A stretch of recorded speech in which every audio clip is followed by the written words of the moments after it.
Everybody's fucking dead, man. For real, though, the dwarves are super fucking dead. Henry, the kettle, and both bodies of the dwarves, unfortunately, having met their demise in the brutal combat against what appears to be Inateki forces on the plateau, are now stacked rather haphazardly in the back of a cart that was discovered by Logie and Kikatrix.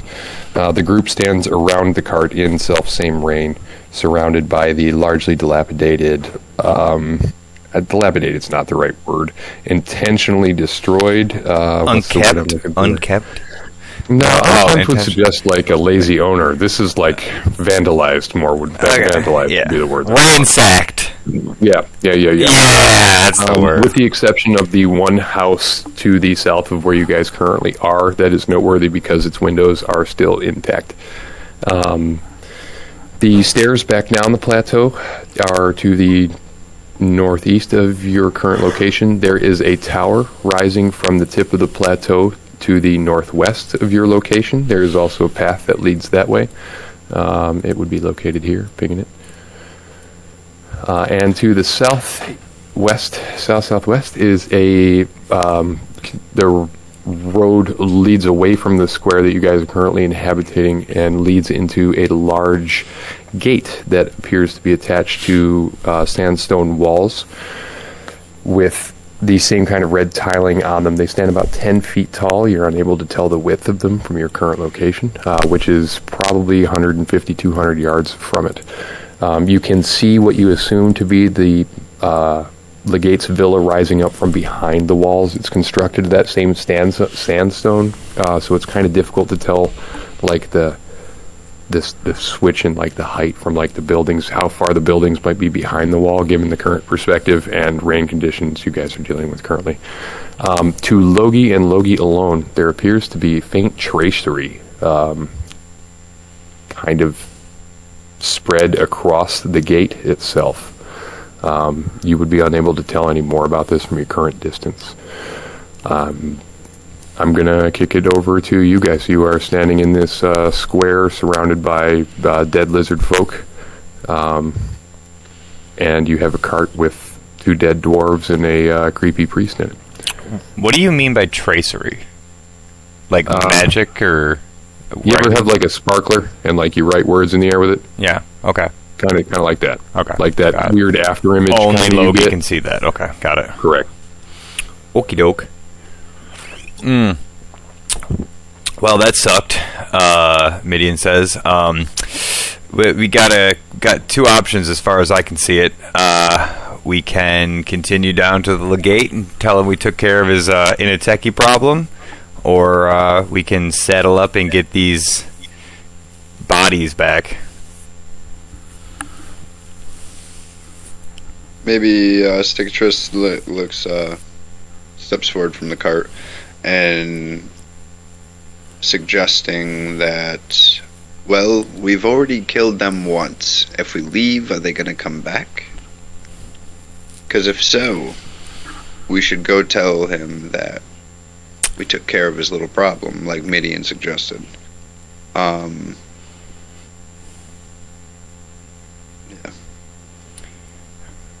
Well thought, Tommy. You can have 10 experience for that. That's a really good point that you guys have never really brought up before. Are they going to re-inhabit? They come back. What do you think? It's probably because like he's the Legate has been like has those walls up there protecting it, so those walls are probably like not just to keep them safe, but also to keep them out. You know what I mean? Because they've probably been having trouble with them. Well, here's my question then, right? If we're Midian, what's your question? If we're concerned, right? Got me. If they're so concerned about their safety, it doesn't speak well for their forces on the inside. If a humble, 6, 7 of us took care of what I thought he had mercenaries and he's well fortified. If they're scared to come out, then we don't really have much to worry about.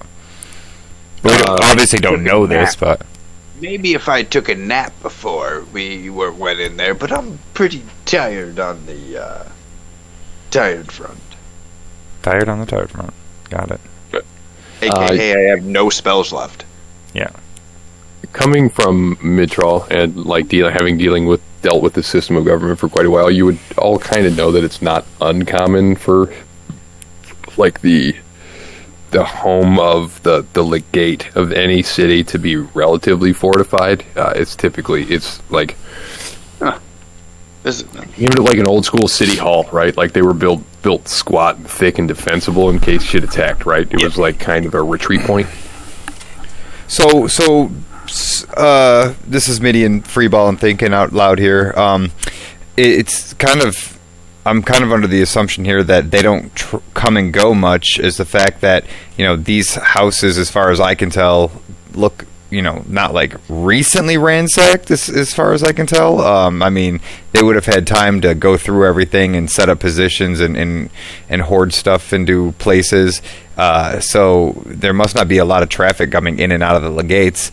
I don't know if that's anything curious, if that means anything. I mean, I say, Cicatrice looks at Midian, looks at Loki, looks back at Midian, looks back at Loki. Should we knock? Well, I think have we gone through? Have we checked the houses yet, or anything like that? Because I know last time we had. You glanced into the house to the north, and that's pretty much.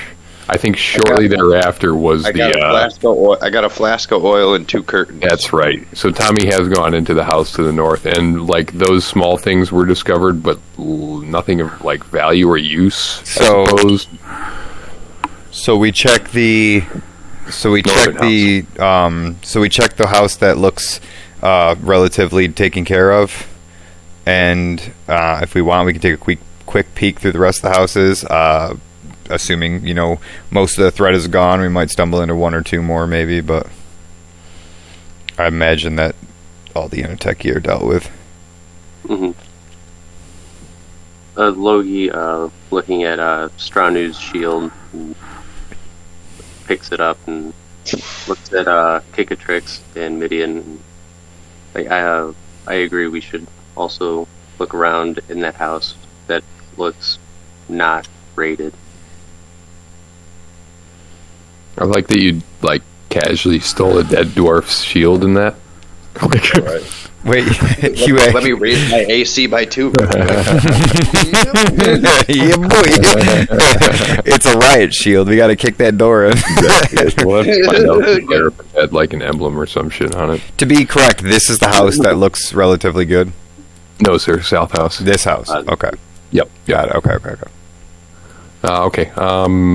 Let's wander. We leaving Murph and Killian with the cart? Absolutely. Yeah. Yep. They're as far as dead to the party as I can be with them right now. I don't need the tag along. Like walking vibes. Yeah. You never know when you're going to need to shoot.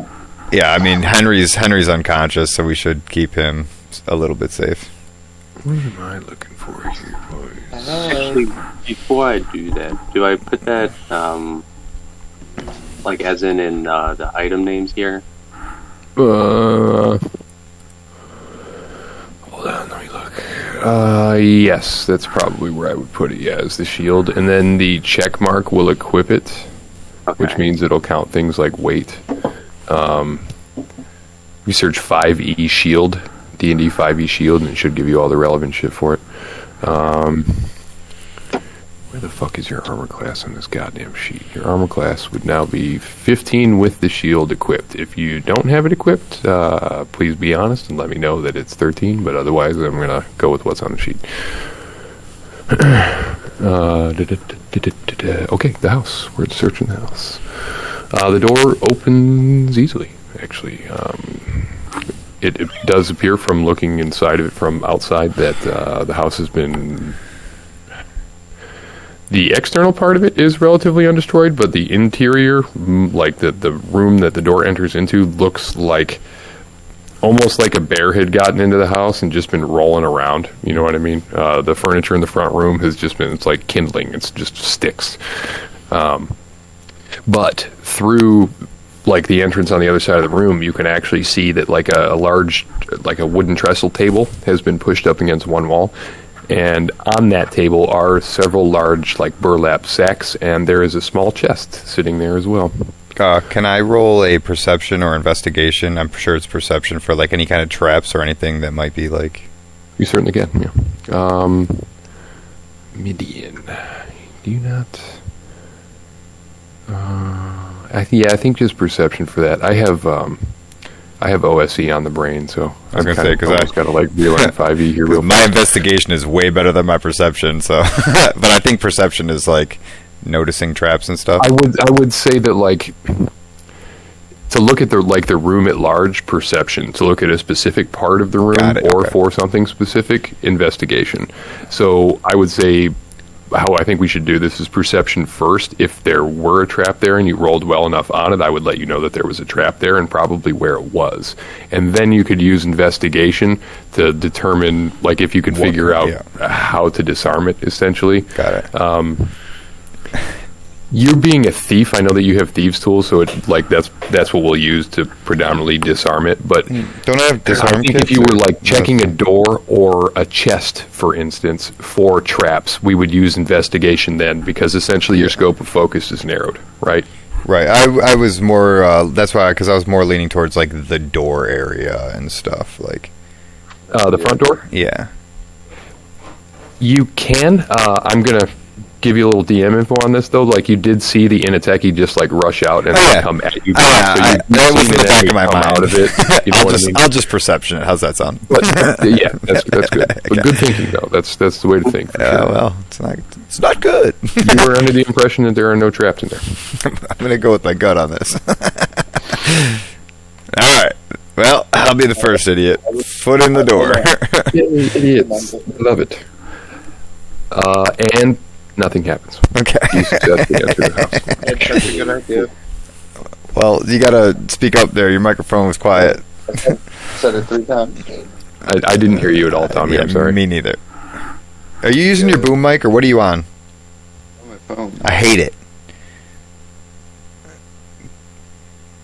What was the thing that you said 3 times? I would like to know. I genuinely didn't hear you. I was actually gonna like break a piece of the fence off and throw it into the door, and that way, if there was a trap, it would just hit the piece of wood instead of us. But I was gonna do a strength check and throw that bitch in there. I would say that given the condition of the things around you, you could just do it. Again, we're playing the wrong fucking game. You guys should be playing OSE with me.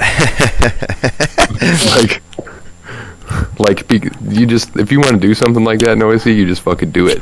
And like, say something, there is a trap in there. That trap would be fucking set off by that, assuming that it could be triggered in such a manner, right? Like, that's the right, this is the right way to fucking think. The old poke the landmine with the stick. Yeah. I think as Midian steps through the door, Kickatrix just throws a random piece of fence. And I turn around and go, what the fuck? What the fuck?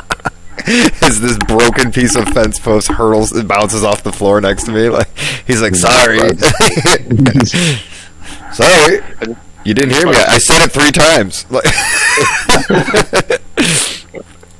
Like, technically, I did warn you. Okay. Oh, you want to make a strength check, Tommy. I think it's more advantageous for you anyway. It's a save anyways. Okay. Yeah. I pressed the wrong button. Yeah, there it's we really go. Not, actually. Yeah, his strength save is better than his fucking... Well, you got proficiency in the strength save plus the 3 from the strength, right? So, like, that makes sense.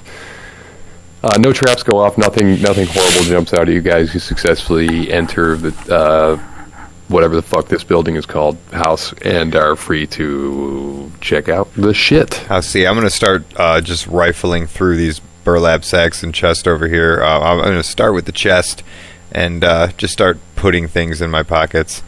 Get out your pens and pencils, bitches. Hang on, let me get some notes over here. Time to get a loot hoard. All right, so we're gonna go to loot. I'm gonna do it under loot here. Okay, I'm ready. Alrighty, here we go. Go somewhat organized and slow. Yep. Okay, got it. Yep. There are several bags of coins of different denominations. One of copper pieces. I'm going to tell you guys the quantities here, but we're all going to agree that, like, when you get to a safe place, you're going to spend some time counting this shit, because you wouldn't be able to look at the bag of money and know how much money is in there, right? Yeah, for sure. Okay. Semantics. This is not how many Tootsie Rolls are in the jar. I mean, a thief would be able to be like, 47 matches. So you I just pick it up, I'm like, there's $47 in here. It's just, Okay. On the table, several sacks sit out. You check those first. One of them has copper pieces. There are 800 copper pieces in it. There are 3 sacks filled with silver for a total of 2,000 pieces of silver. Jesus Christ. There are 2 sacks of gold, totaling 500. Sorry, Stringy, we're gonna have to leave you behind. Yeah, we're rich. And there is a small, like, velvet pouch filled with 40 pieces of platinum. Fuck. Ooh. Okay, additionally, on the table, the obvious stuff first. There is a leather saddle trimmed with fur, worth 25 gold pieces. By saddle, you mean like a horse saddle? Yes, sir. There is a pony keg sitting on the table. Oh. The label on it has been burned away. A keg? Like a pony keg, like a small mini one. You know what I mean? Yep. Yes, Like I a do. Heineken mini keg. Yeah, the bingo. The Heine keg. Yeah, on a dog's neck in the winter. Kind of like left haphazardly on top of that pony keg is a copper chalice inlaid with silver. Yeah, that's my new cup.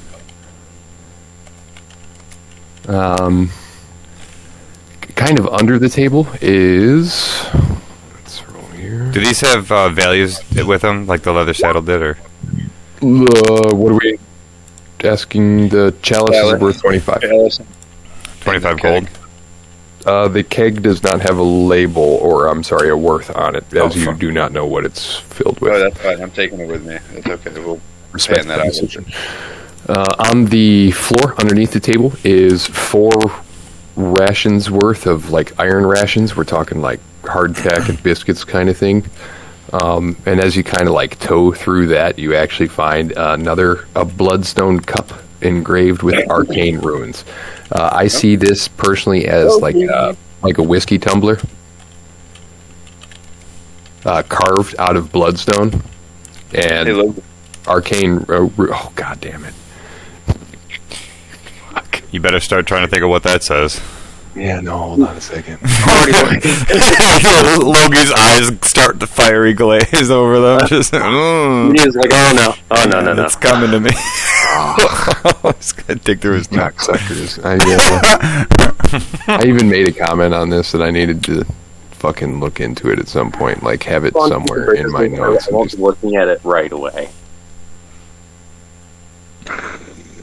You could hear it in Paul's voice as soon as he said it, he's like, fuck, he's already gonna ask. Yeah. I should honestly, like, it's. I'm not pissed, don't get me wrong. Like, I'm behind it. It's a mechanical choice. Like, there's a bunch of more powerful shit objectively that he could have taken, and, like, taking this not only embraces, like, the character and the role play, but also forces me to become a better DM by coming up with more bullshit. Well, what did we say though? It just says world's #1 dad or something like. It's like a Father's Day gift from somebody. It's nothing special. As I spend like half an hour looking at it, and Levisus is like, dumbass. It only says world's greatest dad. Yeah. I'm not going to come up with anything specific. Essentially, what you're reading is, it comes across as like an old toast, like a ritual toast. Nostro, yeah. That someone would say, yeah, to your health and well-being and success or something like that, right? Yeah. Okay, so nothing interesting, magical, quest worthy. Okay, got it. No, just with, like, a wizard could have casually made this. It doesn't necessarily mean it's imbued with magic. It just has arcane sigils on it. Yeah, it was this fucking whiskey glass. I don't know what you want from me. It's worth 25 gold. Is that the chalice? Or is that the shaker? Two separate cups. They're both worth 25. I just wanted to take the chalice and the keg. That's all I wanted. Because Is that all for the loot, or is there more? That is the loot that is on the table. Now to the There is chest. a chest. I have a question, real quick. Huh? I would like to look around for a where someone would hide a key. I'm a thief. Because this being like the house closest to the Legate and the nicest, which means it was probably like the watchtower, air quotes, like before the door. Maybe there's something we could find, something like a fucking underground tunnel that goes from this house to there that they didn't know about. Maybe that's why that table was flipped. I don't know. But I would like to like investigate the house with like intent to find like a key or a passageway. All right, I'll take that. Roll an investigation. Also, if you ever interrupt my loot again, I'm going to be upset with you. Woo! Nailed it. Okay. Well. There appears to be a floor under your feet. It is a house. So, Tommy, go ahead and roll me like an intelligence roll, like the ability score, like rolling a strength check, but just for intelligence. Okay. I'm just. This wood is. Guys, this wood is hard. Wood. Nice boys. Yeah, is this hardwood or Logie nod. vinyl? Love it. Excuse me. There's a chest still sitting there, though. Yes, the chest. I get opening it. Yes. It is not locked. It's a mimic. Inside, it's a relatively large chest, by the way. We'll say like 2 feet wide by probably a foot, or 2 feet long by like a foot wide and a foot deep or so, maybe 2 feet deep. It weighs 25 pounds, should you decide that you want to take it. And the chest itself, it is gilt, by the way, so it is like, it's a nice dark wood, and it has like gold chasing over the edges of the lid. Inside that motherfucker, we have a wooden orb, O-R-B, engraved with a labyrinth. That just Worth- sounds dangerous. Worth 25 gold. Oh. I mean, again, I'm just giving these here so that we have a reference, because, like, I'll lose these notes eventually. Yep. So if you guys have this shit down, we got a record of all the shit that we need for later. There are 3 square yards of silk rolled onto a spool worth 30 gold. They are 2 pounds. There is a flask inside. It is like a traditional kind of like silver flask. It is not chased or gilded or anything like that. Got a cup and a flask. Do you open it? I feel like Kick a Trick should answer that question. Sorry, I didn't. Logie doesn't. No. What happened? Do you open the flask? Oh, absolutely not. I put the flask right underneath my belt, just Love like how I'm gonna do. Fucking paranoid you guys are. No, I'm not paranoid. Don't ask I'm it just like trying- that. You made us. No, I'm not paranoid. I'm just trying to do what I would do out in the field. Listen, I ain't gonna sit there and. Well, that's fair. You're going to stow your loot now and square it away later. I get that. Squirrels and nuts. Come on. Tommy, you'll like this one. There is a pelt of drake scale. Fuck yes. Make it smaller. There are 3 stoppered glass bottles. They are, all 3 of them, a like pale electric blue color. Sounds fiery. Sounds Sounds like a Molotov cocktail. like a And- mana potion. There is a spell scroll, which Logie would be able to identify as for the spell Magic Mouth. I'll take that one. I have no spell slots. I can't remember how fucking scrolls work. Oh wait, we can just give it to Killian for later tonight with me and her. Everybody can use it.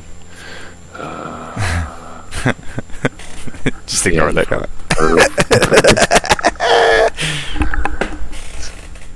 Okay.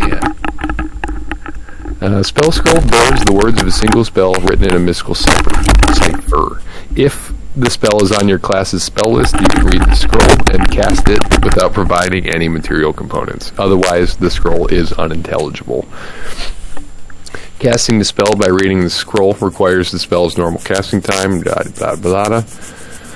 If it's on your spell list and you can cast it, you make an ability check using spellcasting ability to determine whether you cast it successfully. It is 10 plus the spell's level, so I'm pretty sure this is a level 2 spell.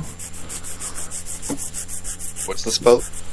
Magic Mouth, sweetheart.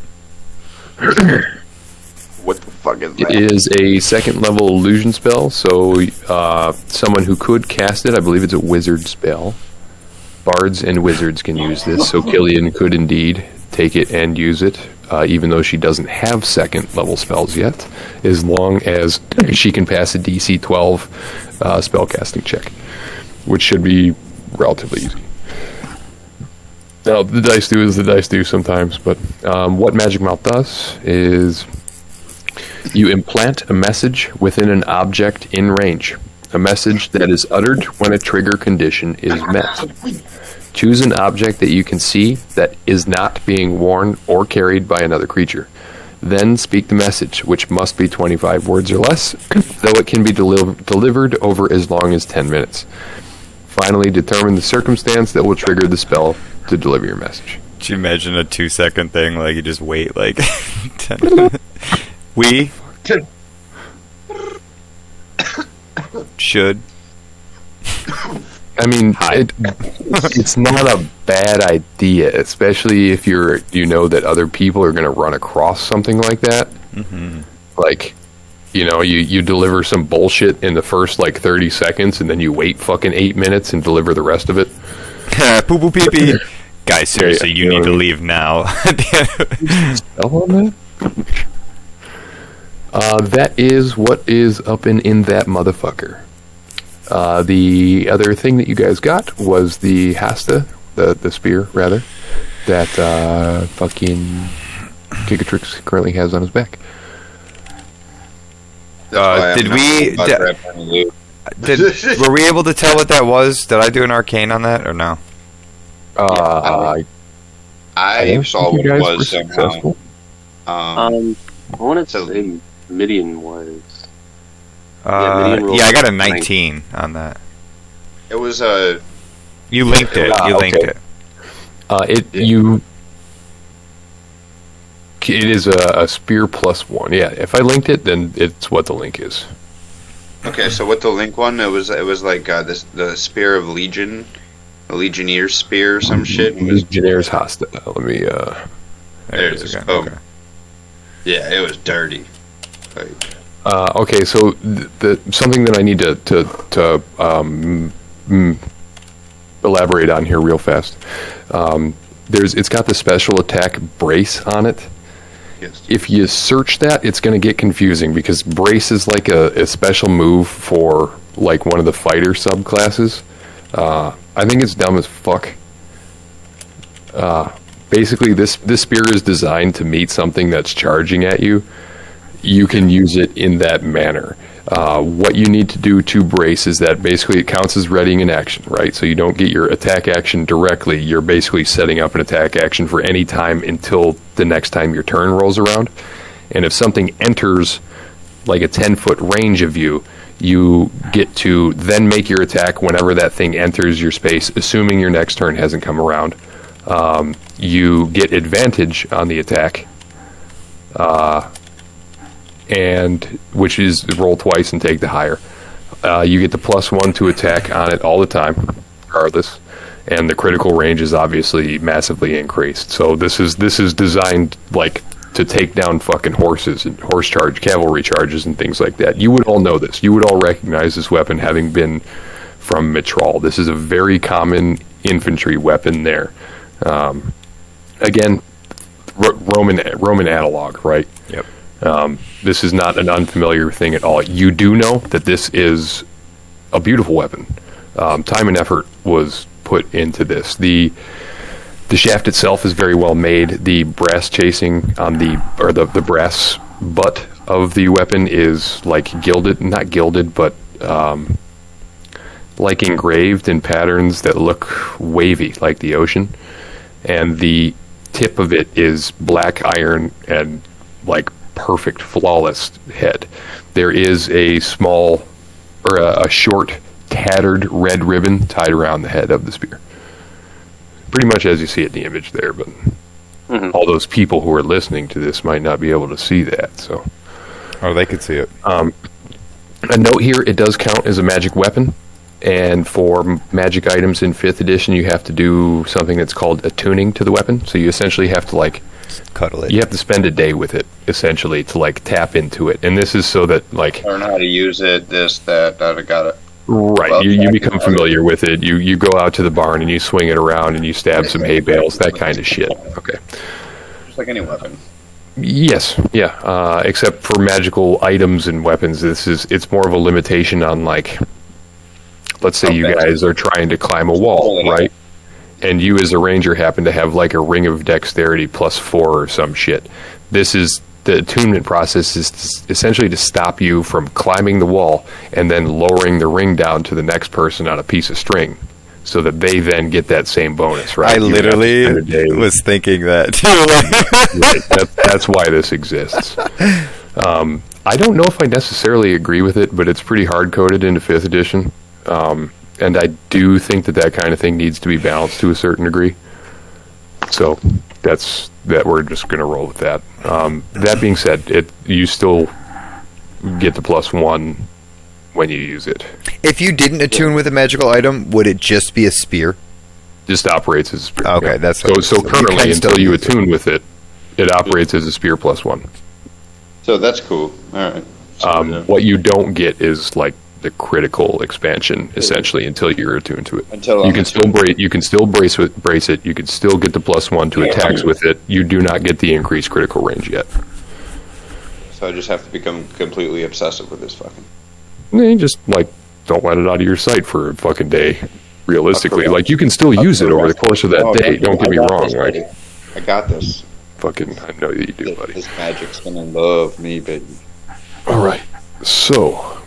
House is been looted. I need to refresh my whiskey, and I'd like to burn a half of a smoke here real fast. If you guys want to talk about some loot distribution or some shit, I'll be back in a minute. You guys want to go to the Legates or no? Because here's what I'm thinking, right? If we go back, we can handle levels. There's, I'm sure, a ton of shit that we can sort out and put away, or that may have developed down in the town. I don't know. Here's the other hand, right? We stash the group. Everything in the cart. Yeah, and we stash it with the group and hide them away somewhere, like in a tree line or bushes or something, outside the gate.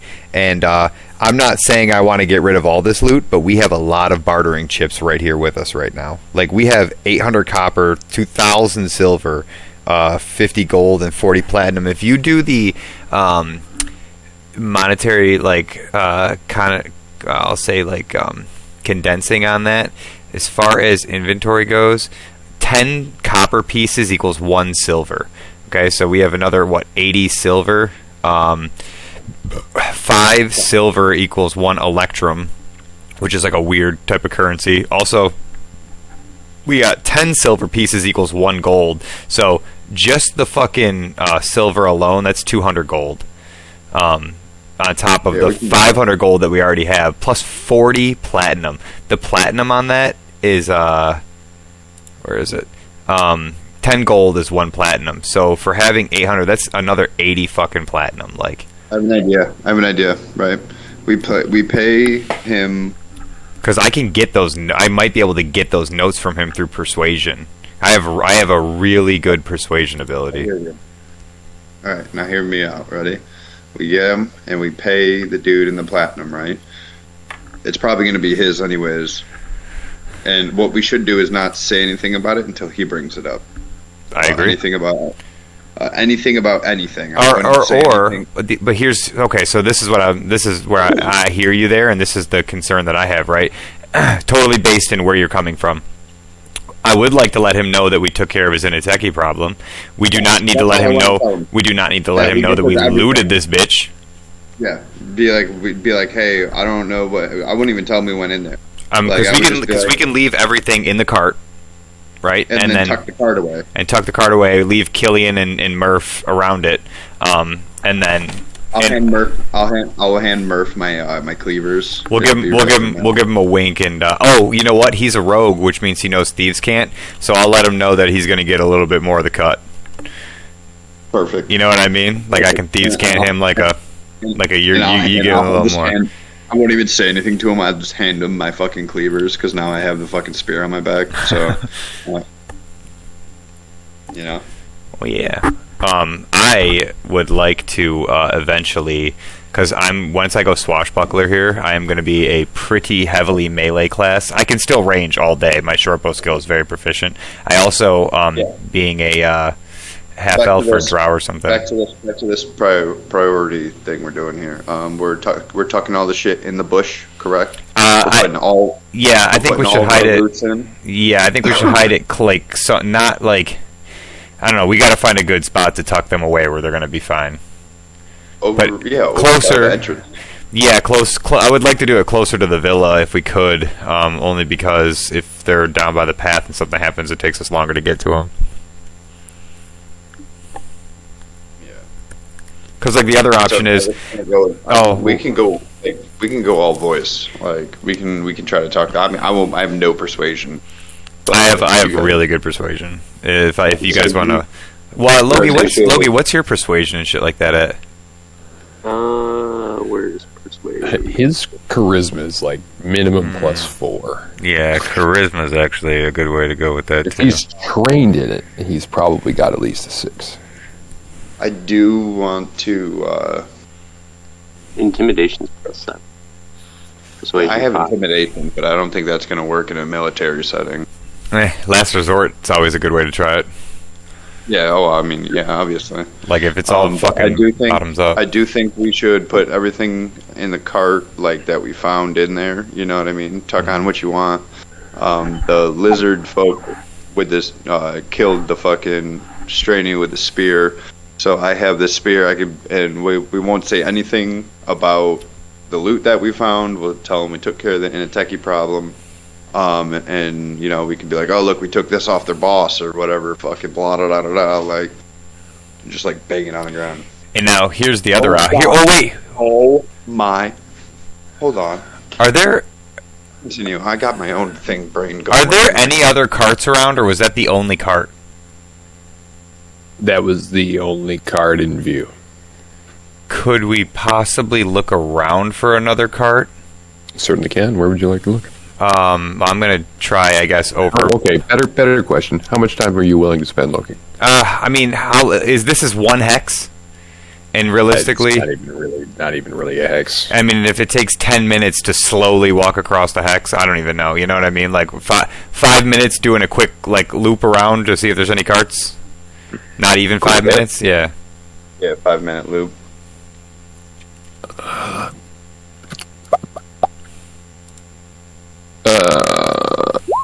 You do not find any carts. Gay. Additional carts. Lame. Because I was gonna say that. Because see, the problem is we have all this shit now. But I was gonna load up the bodies into the cart and bring them in with us as like proof. Hmm. Know what I'm saying? I guess. I mean, the bodies are already loaded on the cart. Right. Yeah. No. The lizard, like all the bad guys outside. You know what I mean? Yep. What if we took the cart up to the house and left all the loot in there with Henry and Killian watching over, or I'm sorry, Murph and Killian watching over, and then we loaded the bodies up into the cart to do this, and then when we come back out, we can swap out. Because the house is fortifiable. Well, here's the thing, but once they find out that the town's cleared, they're gonna want to come out. So, Maybe. Okay, then. I'm just saying, I'm bouncing it off. I'm saying maybe. I'm not saying we're fucking doing this. Listen to me. I don't think Logi's weighed in yet. Logie, what do you think? Quiet boy. That could work.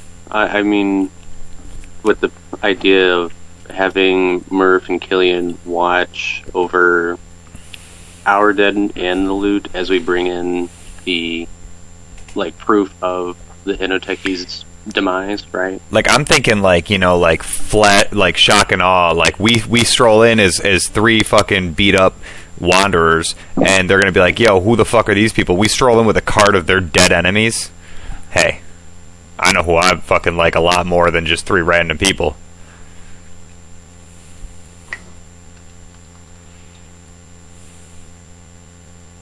Could we also have Murph and Killian be in the house that we're in to wait, or is that too far? No, we could absolutely move the cart over there and put them in there. Can we put all the stuff inside of inside the burlap bags, and go tuck it by somewhere where Killian and Murph are, underneath brush, and then use the cart? You want to stash away the good stuff, or if anything.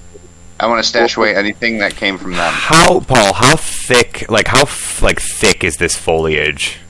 Because it looks thick, you know what I mean? But I don't know. Think in someone's garden overgrown 6 months. So these bushes are kind of accurate here. You're talking nipple height. Garden are we talking? We're also stashing a human and two dwarves. So I mean, it's really not. We could never mind. No, say it. Now I want to know. I think you're going to have... Well... Yeah, go ahead, Tommy. No, not doing it. Yeah, you guys know my way in. I don't know what you want to do with the bodies. What time is it currently? About noonish? We said noon 1? I think that's accurate, yeah. So realistically, so we're gonna go talk to the Legate right now then? I think so. To get it, we're gonna try. We're here, yeah. We can at least let them know what's up. We're here, and there's a fucking party that showed up on shore because we haven't done it yet. I still need something out of him for Orn, and so I say this is what I say. Bushes are all well and good, but I say that we bring the bodies to the house with the loot already in it. Put them in there. Tell Killian and Murph to, just barricade up the windows and stuff. Make it fortifiable as best you can until we get back. It shouldn't take long, and that way, at least they only have one point of entrance. They can fucking prepare for something. If anybody was to come behind them, I'm not saying it's even going to happen, but I'd rather take our chances with them being fortified rather than sitting in a bush waiting for us to come back and more Inateki to stroll in and just them surrounded with their 5 HP and 7 HP. Yeah, sure. Sounds good. Because I don't know what it's going to take Henry to get back to good. I'm sure he's going to need some heals, so he's probably not just going to wake up from his unconscious state while sitting around anyways, so... Well, once we go into the Legate, I'm pretty sure there's somebody that probably... And that's another option too, right? We could be like, hey, we got some wounded people tucked away, we can have Murph fucking stow away all the loot real quick. Hey, Murph knows thieves can't, right? Yes. So what I was going to do to him was flash him some thieves can't to let him know, hey, take care of this loot, baby, because, you're going to get a bigger cut, but I need you to, make sure it's good type shit, Are you actively doing that? Can I get you guys to clarify the plan for me real fast before we continue? Okay, as I understand it right now, is the general consensus is we're going to go talk to the Legate. We're gonna bring the cart with the bodies over to the house. We're going to put Henry, Stranu, and Finkel inside the house so the cart is empty, right? and then we're going to load up the Inateki bodies and as much as we can stuff on that cart. Definitely the Dragonborn on top, right? And we're gonna wheel up to the fucking Legate's house, and we're gonna have Henry and Murph, Killian and Murph, kind of like as best they can, as quickly as possible, fortify that house just so that in case anything comes back, they're one point of entrance. You know, like they could seal the door up, and we could be like, "Yo, I'm gonna knock 7 times." That's how you know, like it's us or something, you know. And then we're gonna stroll into the Legates with the bodies and see how that goes. I don't have an issue with any of that. I'm going to say it all takes about an hour to pull off, Okay. including like getting the body inside, loading all the new bodies onto the carts, et cetera, like finding kind of the materials for Killian and Murph to do all that, who, by the way, are both completely blown away by the treasure haul.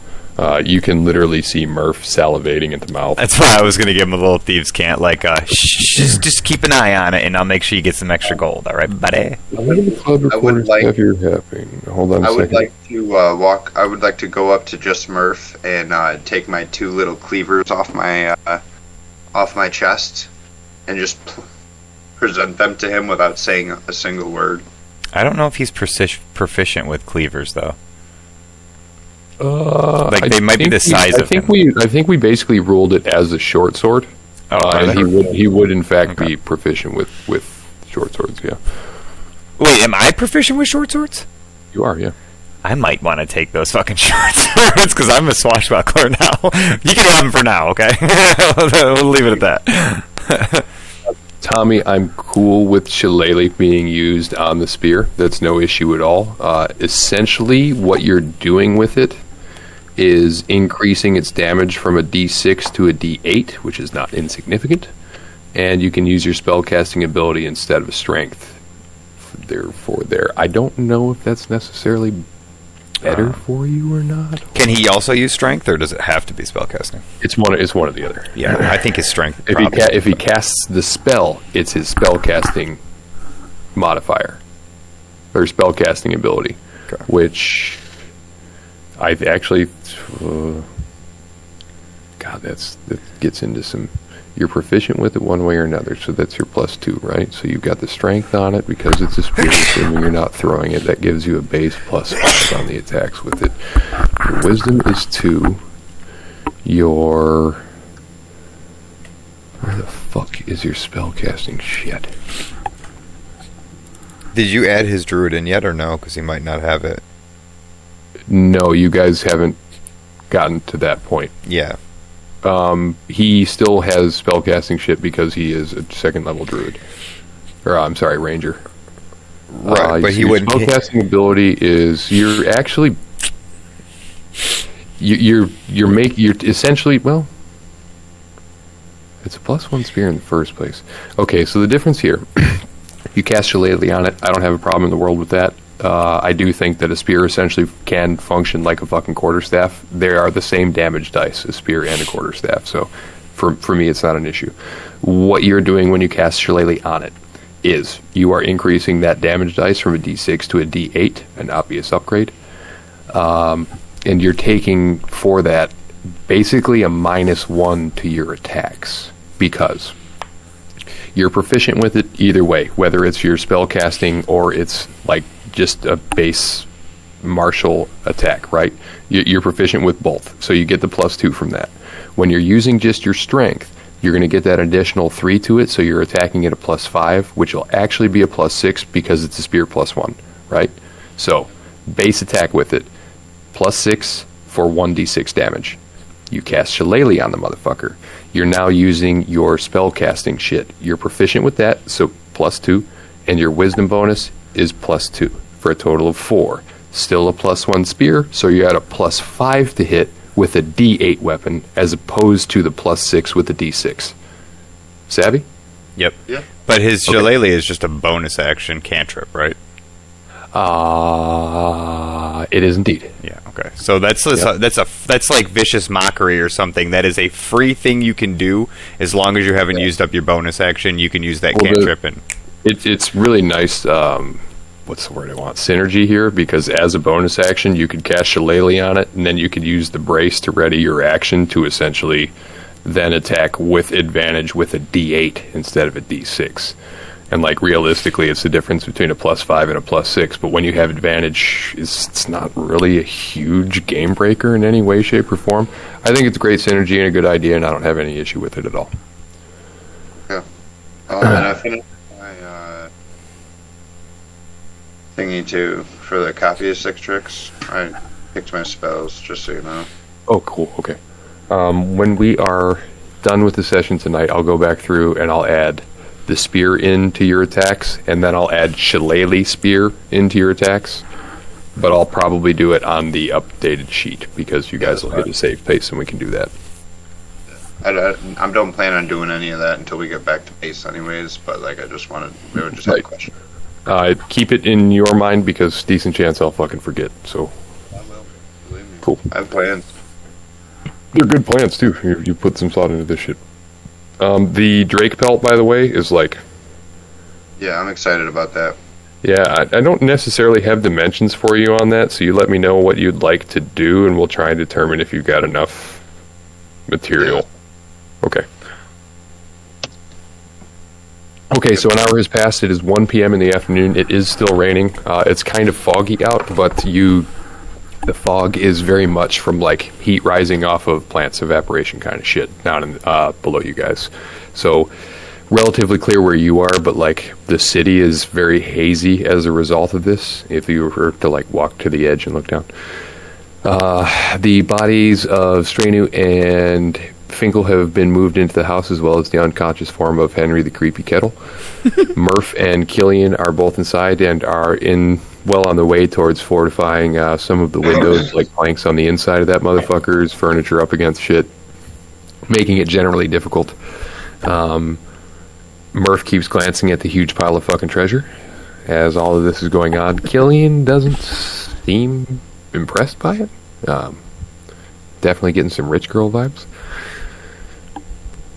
And you guys complete your preparations, and I assume are now headed to the Legates. Let's go. Yay. I have the spear in my hand, like on my back, and I'm just touching it, just slowly caressing it as we go to the door. He's like reaching behind it, just one finger, just stroking it. Just one finger, just slowly going down the shaft. The head of it. Yeah. Oof, we got to take a break, boys. Okay. Let me put on my mind here. I'm gonna real quick before we get into this, boys. Yeah, do we want to pause real fast before we get into this next part? It is 10:02. Cigarettes could be smoked, drinks could be refreshed, bladders could be emptied. We are heading into, unless you guys decide to just murder everything, we are heading into a bit of a role play section here. I think that like the Legate here and like maybe getting home, depending on the time, will probably be our session today. I know it's not super fucking exciting, but there should be some. Depending on the questions you ask, this is a great opportunity for some information and some other stuff. It should put you guys in a good position to plan whatever the fucking next leg of things is for you, whatever the fuck you want to do. I'm trying to be more relaxed about this and just go with the flow. So that's where we're at right now. Say 5 minutes. Well, 10:10. Everybody cool with that? It's 10:03 now. 7-minute break. Showing? Yeah. I did. See you guys in a minute. Are you leaving, Logie, or no? Real quick, I'm going to the bathroom and grabbing some water. Okay. Tell me how your pee smells. Asparagus-y. Note.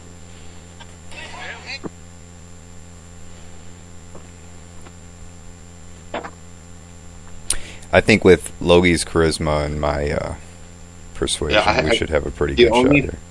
The only thing I can do is like, it's when it comes to like people, like I don't have the highest charisma, right? My charisma is actually my charisma is a 15. That's honestly not bad. I also have +4 into intimidation and +4 into persuasion. So all things considered, like I'm quite the talker. I'm not the ugliest half elf drow. Drows are usually like not the most sought after race, but I'm half drow, so I still got some human in me. That's cute. Yeah, I'm really not going to be able to help here, but like I'll just. You can stand back there with a menacing look, like tough. You know what I mean? Like even if you like, you don't have to to intimidate somebody. You don't always have to be like, "Hey, I'm gonna fucking break your legs." You can just give them a stare. You know what I mean? Like puff it out. Yeah, no, literally, that's what I'll do. I'll stand by the dragon, poke him every once in a spear. Got this.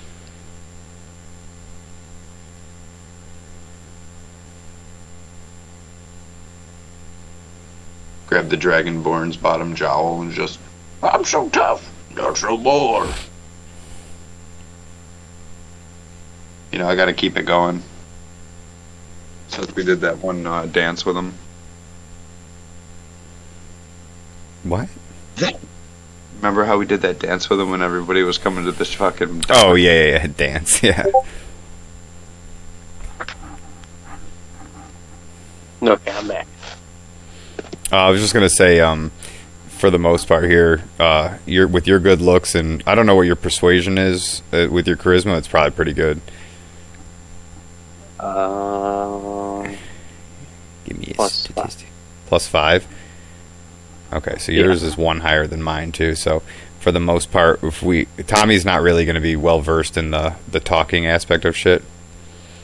So we'll do most of the talking here, and he's just going to stand there with his chest puffed out for intimidation value. Yeah, by the cart with all the dead people. Well, he just... There's nothing more menacing than an orc fingering a spear behind his back. He's got a little bit of blood on him from battle, too. Like, not even his blood, just other things. Not even my blood. It's everybody else's. Other things' bloods, yeah. I definitely have blood on me because I slit that fucker's throat all over Murph. Put that in there. Put that shit in there, though. You know what I mean? Like, when it comes down to it, be like, hey, you see all the blood on that guy? It's not his. Yeah, I'll be like, you see all the blood on him? Do you see all the wounds? You get my drift? Logie holding his gut, like, No, if anything goes south here and it's getting tough, it isn't necessarily going to, but Logie, you have that fucking thing, man. Yeah, you got that. You got that. Your eyes glow red, blue when you just fucking sink your cuck. I'm just trying to like come up with like the reason why they would be hostile. I don't. We're just strangers. Would be the only reason I can think of. Yeah. At the beginning, we're having to be very cordial, but if there's going to be one person, and then we're going to have to. I think we go in like obviously like not like threatening, but we go in dicks swinging like we just took care of this threat for him we knock and they're like, who is it? And we're like, oh, we've got something you might want to see. We came.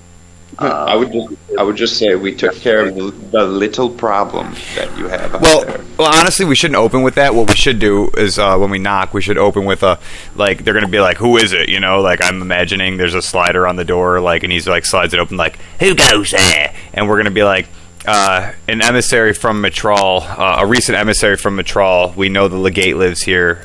We request his presence. You know, party. We could tell him that we had a fucking strenu. We had a military dude that was coming to meet you, but he died in the process of coming here. Yeah, that's like, real good. And then we took care of the threat, so his sacrifice isn't in vain. The threat, and he gave his life for it, and this and that, and it was. Yeah. He doesn't, and I, he might be very loyal to Mitral still. We're not sure, but obviously, this is a different land now, and I'm sure he understands that there's not much Mitral influence here, and that a lot of people don't like it. So if he is, we play that side of it, even though we don't necessarily care. Yeah, I'm just gonna stand back and play with the Dragonborn a little bit. Don't get too weird, please. I'm not. Okay. I'm try to. Don't get too fucking weird. The reason why they get angry is Kikatrix is playing around with the dead too much. Hey, quit doing that, Dad! what are you doing, you weirdo? Oh, what was he doing there? He keep putting his finger on the shaft of that spear there, making me nervous. Yeah, that really would make him nervous, honestly.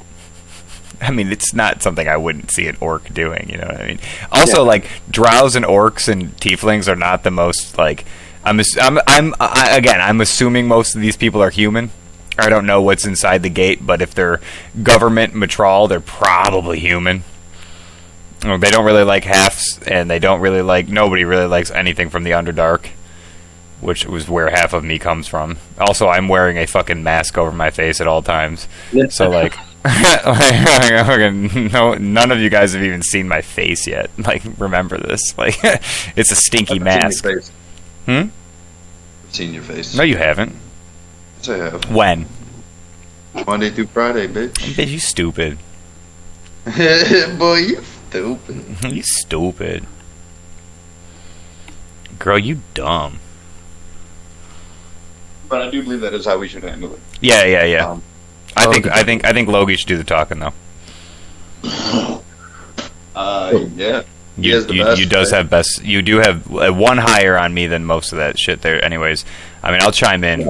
I think what I want to do though is I'm gonna see if I can roll like an intimidation, not in the fact of like forceful intimidation, but in like stance or posture wise. Yes, you know what I mean? yes. Okay. Like you're our hired help. Ready, steady. Yep. Good. Go. When you get to about 40 yards away from the gate, a few things happen. Logie, the kind of after image of whatever is on the gate, is starting to clarify, but you're still not quite close enough to determine what it says. And the second thing is that a crossbow bolt hits the ground in front of your feet and quivers. Bang! You hear a voice ring out that says, "Yeah, I think that's a far enough there, guys. Yeah, you stay there for a minute, no? Okay. Who the hell are you and what do you want to hear?" Cue Logie. Logie looking at the crossbow, and then looking back up. Afternoon, we are an emissary from Mitral, and we came by yesterday and worked our way up here to talk to the Legate. Oh, envoys, you say? How nice. What a fancy word you use. What are you envoying? Well, right now we're envoying a bunch of dead Inateki. Inateki? Dead Inateki? How many do you have there? Here, let me see here. 1, 2, 3, 4. All of them. Does it matter? It does. It does matter, as it happens. Okay. You might have noticed in your vaunted envoy status ship, perhaps, that this is not a friendly place. It is a bit under siege. So yes, I am afraid to say the numbers that you have slain do matter. However, this is very encouraging, and I would welcome you to come a little bit closer to my gate with the promise that I will not immediately put one of my lovely bolts right into your chest. Before we walk any closer, I would like to take his crossbow bolt out of the ground carefully without breaking it if it's unbroken, so that I can give it back to him. It has red fletching. But otherwise, it looks slightly similar to the spear that Gigatrix has on his back now. And by that I mean it has a dark shaft and a black iron tip. It is very well made. Oh, come closer, come closer. I welcome you to look upon the majesty of the villa. And by that I mean you can stand outside while we continue our conversation. But I would not like more Inateki to show up and stab you in the back while you're busy talking to me. So come closer, please. Please come closer. I put my crossbow down. I kid. I'm not putting it down, but I won't shoot you. Is anybody else getting Monty Python vibes here? And your mother stinks of elderberries. I got like some Italian man. Yeah, not the accent. They were French, but fuck the French. Fuck the French. All right. Well, I've already dragged my character onto the fray here, so I don't. Oh, a dark elf. Would not see many of your kind here. In fact, I would hesitate to say that had you come across someone a little less, say, friendly than Mr. Corpali Nico here, you might actually have a bolt crossbow in you now. But, that being said, you have lovely cart full of dead lizard people. This, as I said, is encouraging. So, what will you wish to talk to us about? Are you perhaps part of that big stupid ship that is out in the bay? Perfectly out for all of the evil creatures here to see and attack it? That is you guys, no? With the target on your chest? Not literally, again, I'll not shoot you right now, but maybe later. That's you, Logie. You're doing the talking, so think it up. Oh, okay, real fast before you get into that. Logie, you are close enough now to read the what has been burned onto the front of the gate as if somebody had used almost like a torch to like score the thick, heavy wood of it. And it spells out in a language that you don't know. You can read the words, but you don't know what language it's necessarily in. Hearth. Hearth.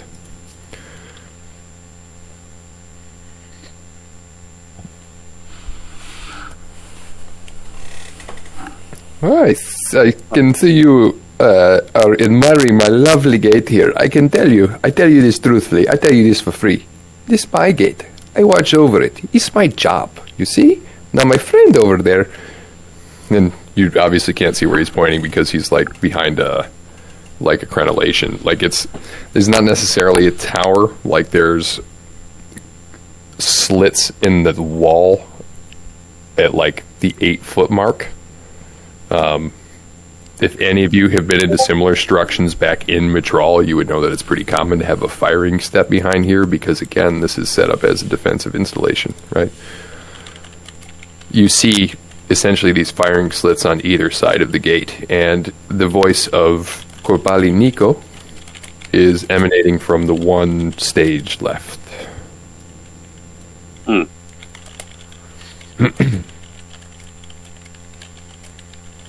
No, I seem to be over thinking it, so I'm just gonna go for it.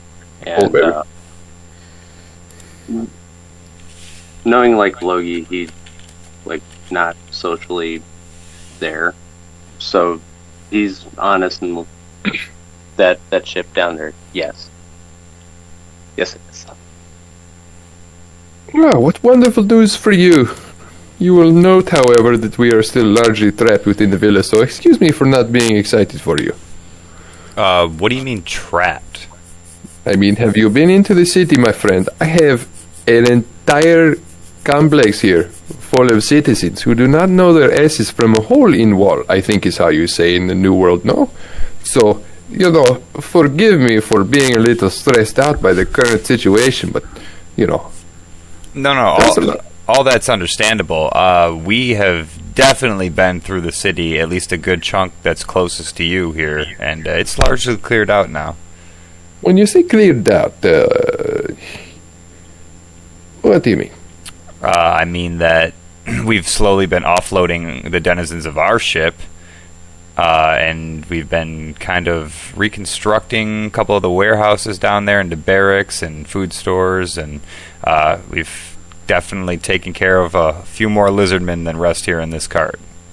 Oh, the Legate will be very pleased to know that you have decided to take over his facilities, I am sure. Perhaps it will be mitigated by the fact that you have helped us with a bit of our lizard folk problem. Did you happen to kill the Kentari? You're going to have to be a little more specific. Okay, so new here, very still new here. You have killed a couple of things, you have explored a few things, no doubt. But the Kentari, slippery fuckers. Oh yes, they're like I think you used the word Inoteki previously. This is an unknown word to Nico, but no matter. The big dragon folk, no?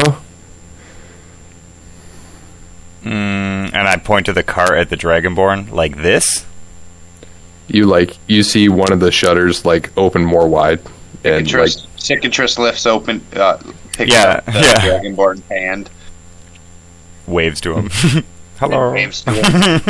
Oh, that is a big one. Like a big, big one. Can you guys see what I'm showing you? Oh, I cannot. No. Okay, dokie. Let me. I'm never sure if I actually have to add this to all of your journals or not. I see it. Yeah. The picture or the character sheet? I can see the picture. Good. That's what you should be seeing. You see that head poke out from the side. He looks over at the card and says, "Oh yes, it's very similar, but maybe a little bit smaller. And this shithead does magics. Did this one cast any spells at you at all?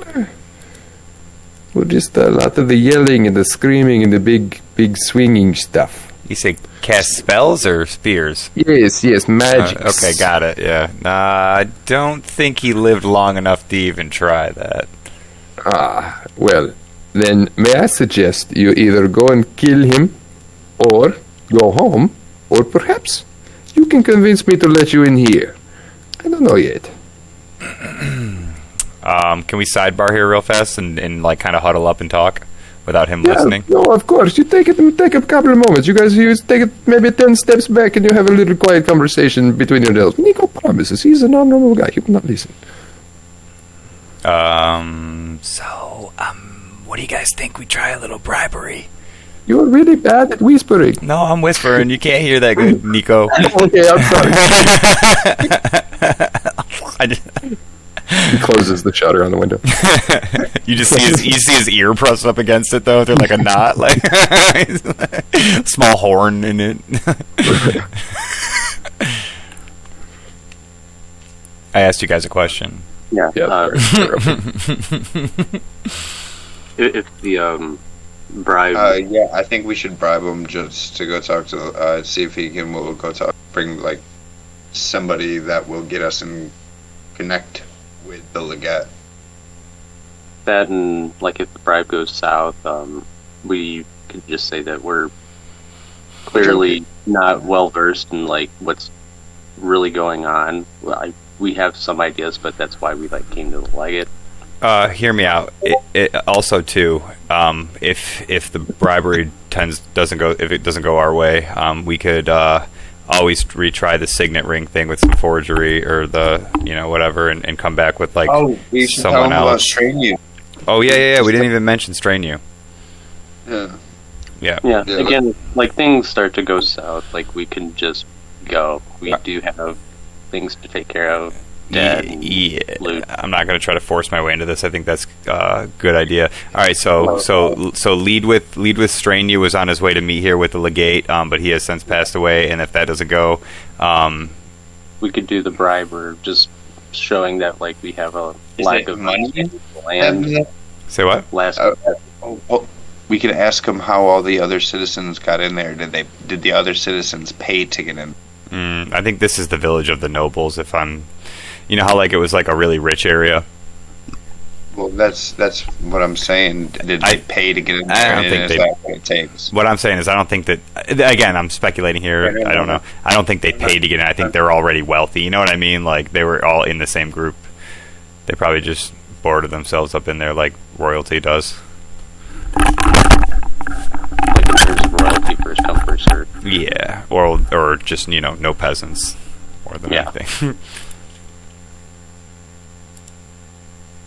Yeah, that started, like, with how we planned to come up with Stranu, but unfortunately, with the last battle, fell, and go on from there. If not bribe, or just hope. Again, just anything that's, like, south. Like, we're like, all right, we'll come back after, said killing the other guy. Yeah. So go from there. Yeah, I would when you do the Strain You bit, I would lead with like a like, listen, this guy was in the military, and he died coming to meet the Legate to not negotiate, but to try to figure out what's going on with this town and in the town's best interest. So could you at least do us the honor of letting the Legate see us, because we lost him on the way up here, try to hit the payroll. Our friend who was in the military was very much interested in coming here to speak with the Legate. but unfortunately fell in battle. Yeah. I'm sorry. Are you talking to me now? Are you? I'm confused. You're not. Get away! You're not supposed to be listening. No, I'm sorry. Slide the door shut again. Ear back up in the hole. He's a weaselly little Italian. I think we're good, are we? Yeah. All right, from the hip, Logie. Logie looks up and, apologies for taking a moment. Are you cool? You talk to you guys. No problem. We had a friend with us that was in the military, a good friend who is also with us, unfortunately, that fell in battle previously and was interested in meeting the Legate, to talk with the Legate, and we were just hoping, with everything being said, that we would honor our friend and still speaking with the Legate, unfortunately without our friend. He opens the shutter, kind of pokes his head out again. Says, "Okay, like maybe I believe you, okay, but still, like the situation as you are presenting it to me, no? Is it this friend of yours who I have never met died, right? Fighting the Inoteki that you have in your cart there, and his last wish was to talk to the Legate. So now you want to follow through and you want to speak with the Legate? But I thought you were envoys for the big fuck-off ship down in the bay, and now I am slightly confused about your intentions here. What would you like to talk to the Legate about? What are your intentions in the city? Why do you have those horns on you with that strange skin? I don't know if I've ever seen something like that." And then, like, another voice comes in and cuts him off and says, "Nico, you little shit, we've talked about this." You see his, like, head get pulled out from, like, the side. And can you make, like, a little, like, noise? Like, oh! And let me show you guys this here real fast. Players. Save changes. Show players. You guys see this old elf motherfucker? He's an old elf? Huh. He's an elf? Didn't see that coming. You just kind of see it behind and like still in the shadow, and like peeks to the side and looks at you and looks at the card. "Nico, what do they want?" And you kind of hear Nico in the background. He said, "They come in here and they say they kill the fucking Inoteki, they called him. I don't know. He's the lizard guys that we have been having good problems with. You know how it is.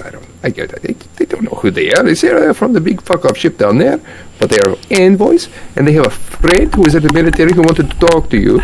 And frankly, sir, I don't think I believe it. Nico, I told you about this." "Open the gate and let him in." "I'm not sure this is a good idea." "I don't care, Nico. Open the door." "Okay, I will do this thing. And you hear like some shuffling and scraping behind, and the gate is open to you. Let me reveal a little fucking schmappy here for you guys.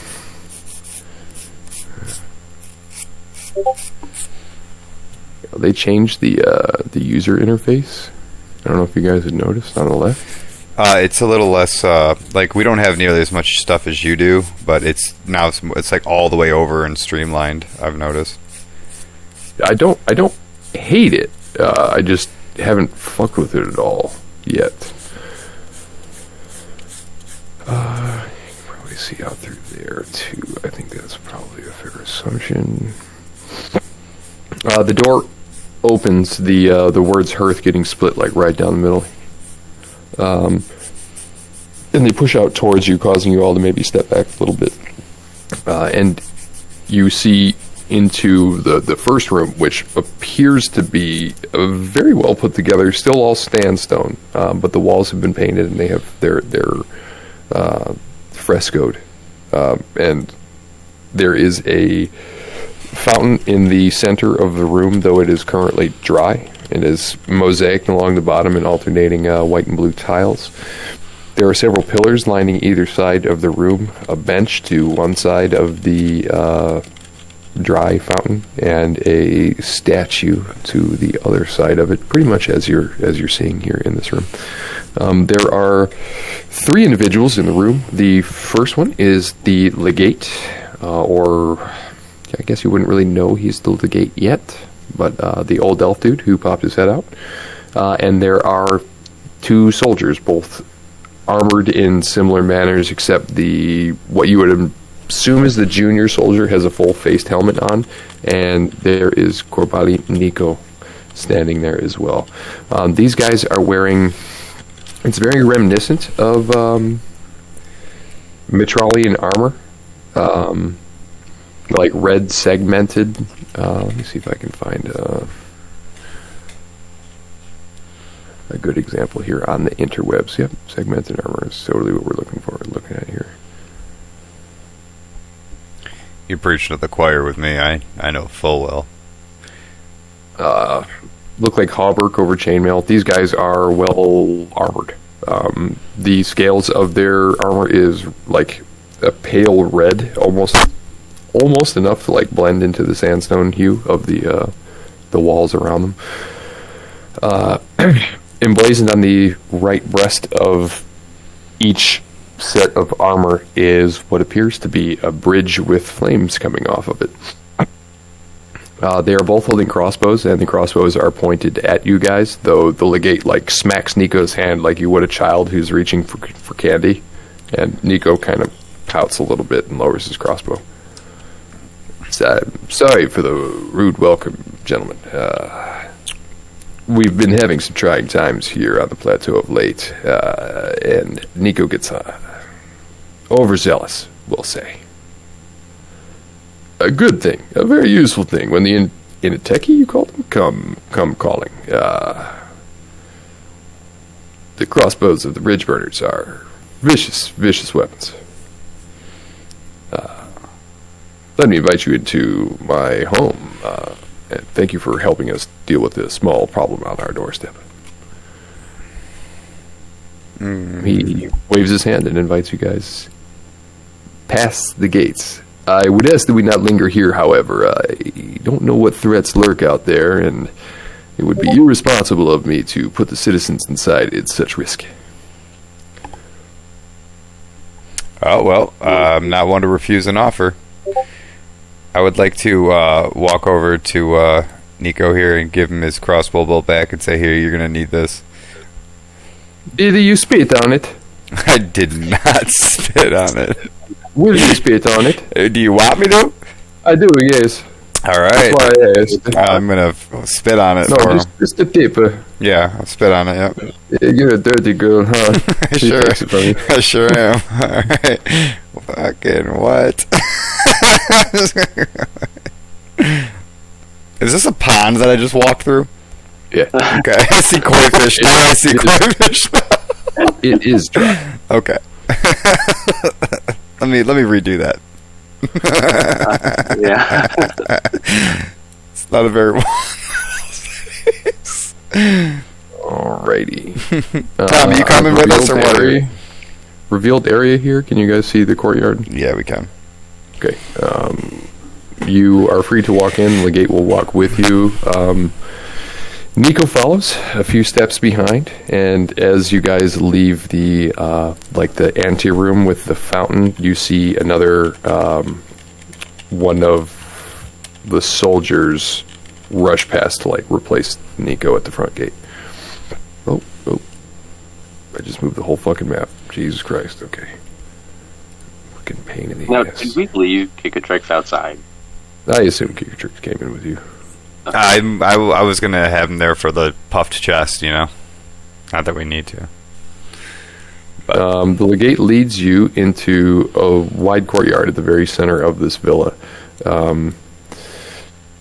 You can see the center of it is unroofed, and there are in fact several trees and a number of small tables and things like that. You can also tell that some of the grass or the ground has been converted into farmland. There are several crops growing in the area.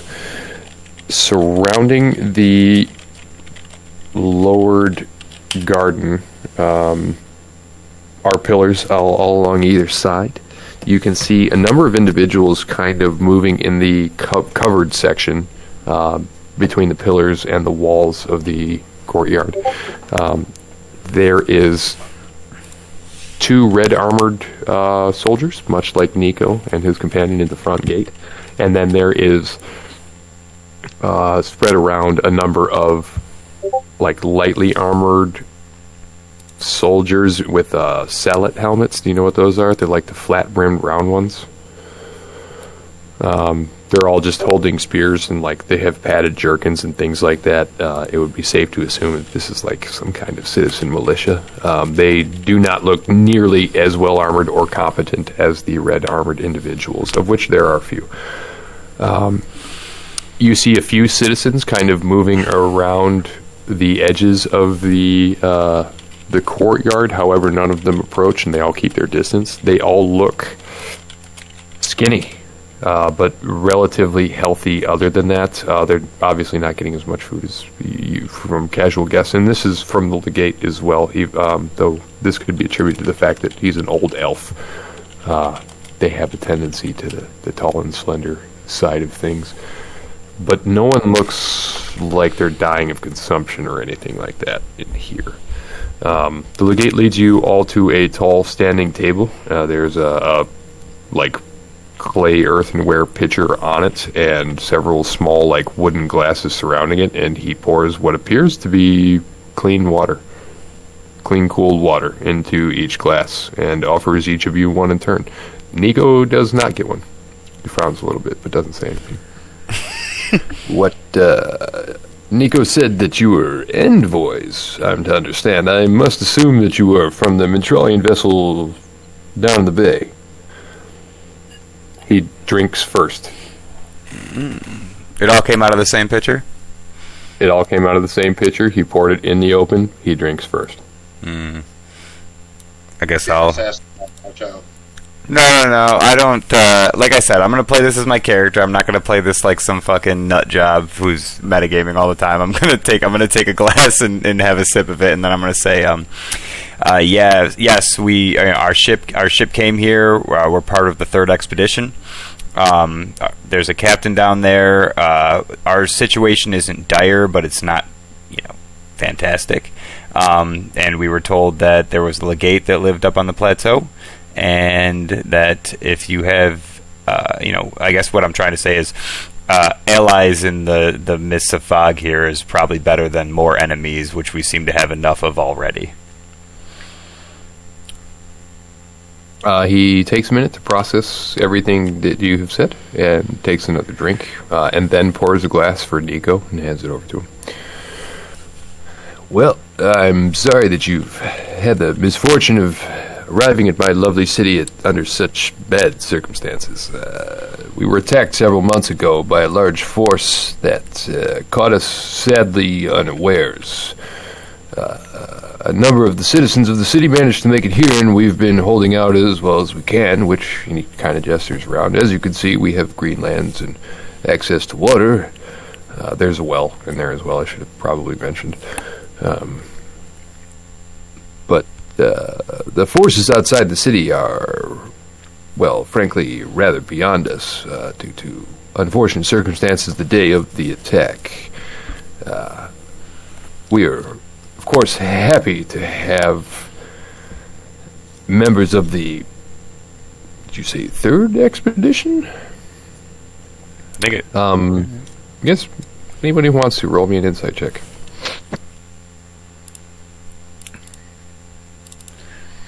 Don't know why I wouldn't. Oh, it's not great, though. Yeah, no, I knew that was coming. I didn't. Cicatrix is the only one to notice that he kind of scowls a bit when he says Mitral.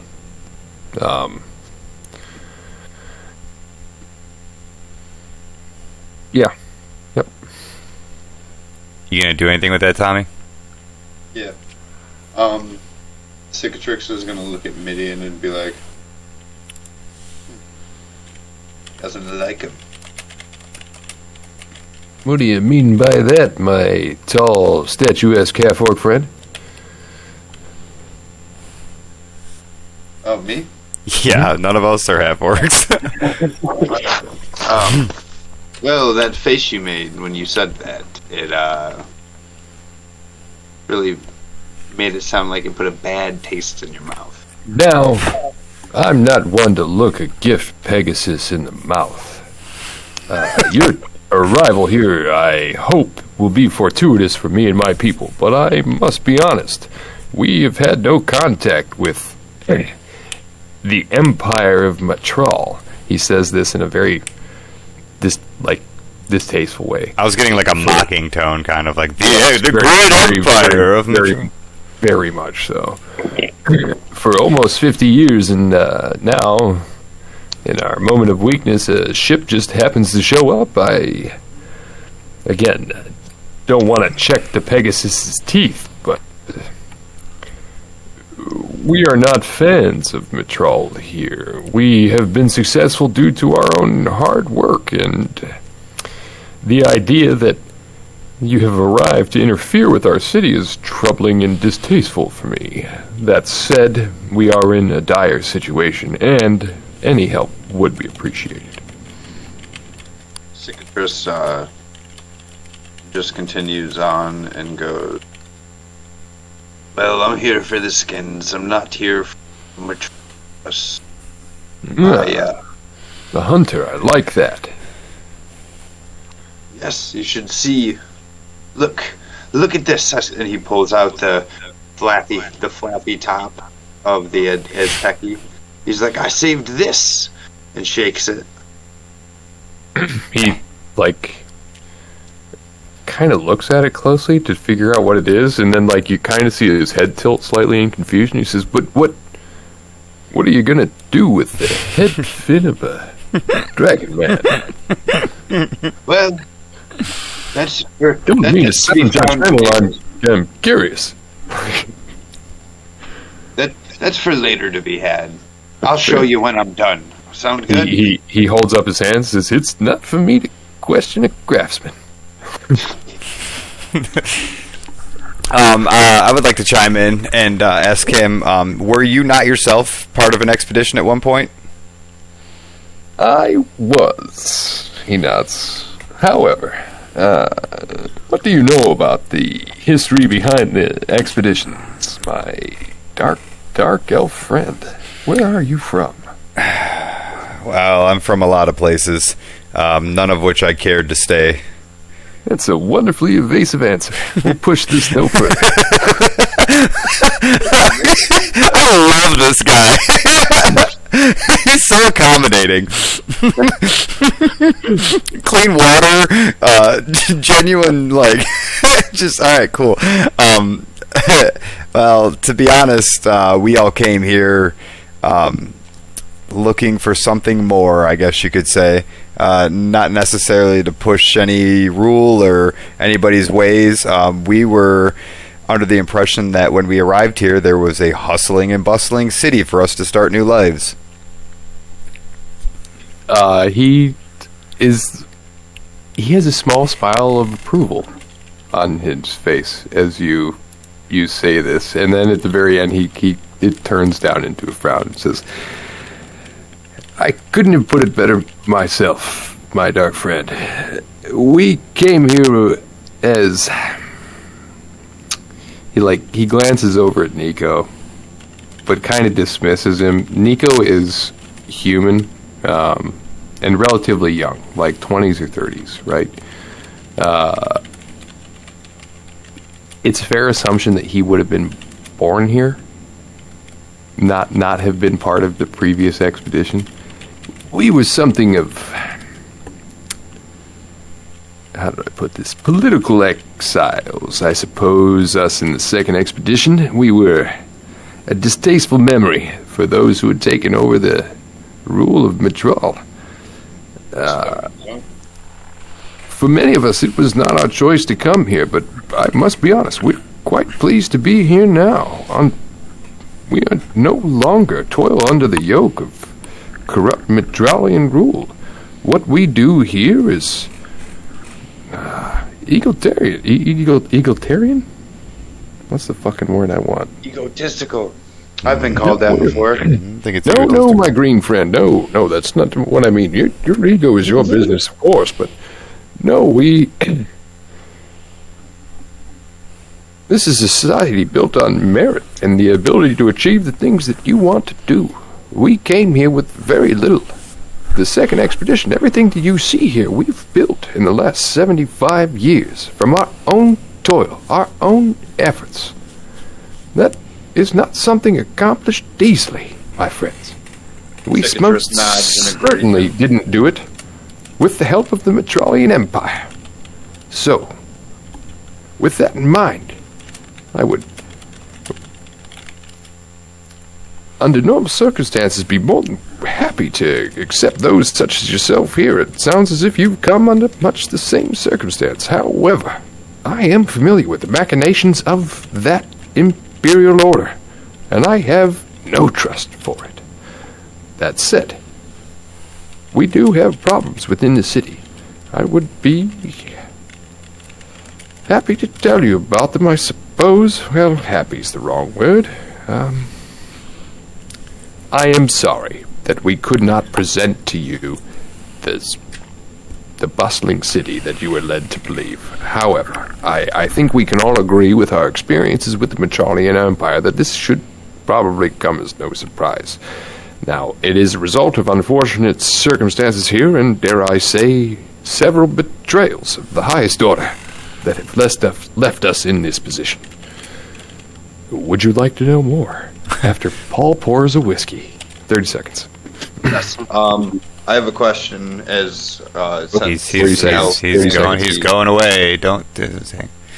I'm not. I'm going to ask him a question. So you guys do all the important talking, and then I have questions and concerns of hunting aspects, as him being an elf and being in this land for a long time. Okay. And I'm going to ask him another question.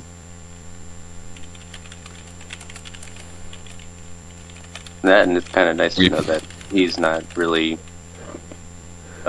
in a favorable disposition of the trial. He's not mortified by the fact that I pulled out this little thing and just like waved it at him. These are very practical people, despite the fact that like Nico is weird. I mean, from the sounds of it, they just sound like normal ass people that got out of the metropolis, started their own thing, and then they don't want them to come in and take their shit over. That is a very good way of putting it. They're like, we made this shit, it's our shit, like, if you're gonna try to take it over, we'll fight. You know? I gave 200 years of my life to that empire. I led militaries from one end to the other. I did things I still can't forget. And as a reward, I was sent here. My wife is still there. I was sent alone. I came and I made the best of the situation as it was before me. What you see around you, he gestures to the quite lovely building, all things considered, is the result again of our own works and efforts. We wanted to build something nice for ourselves, and we, until a few months ago, had achieved that.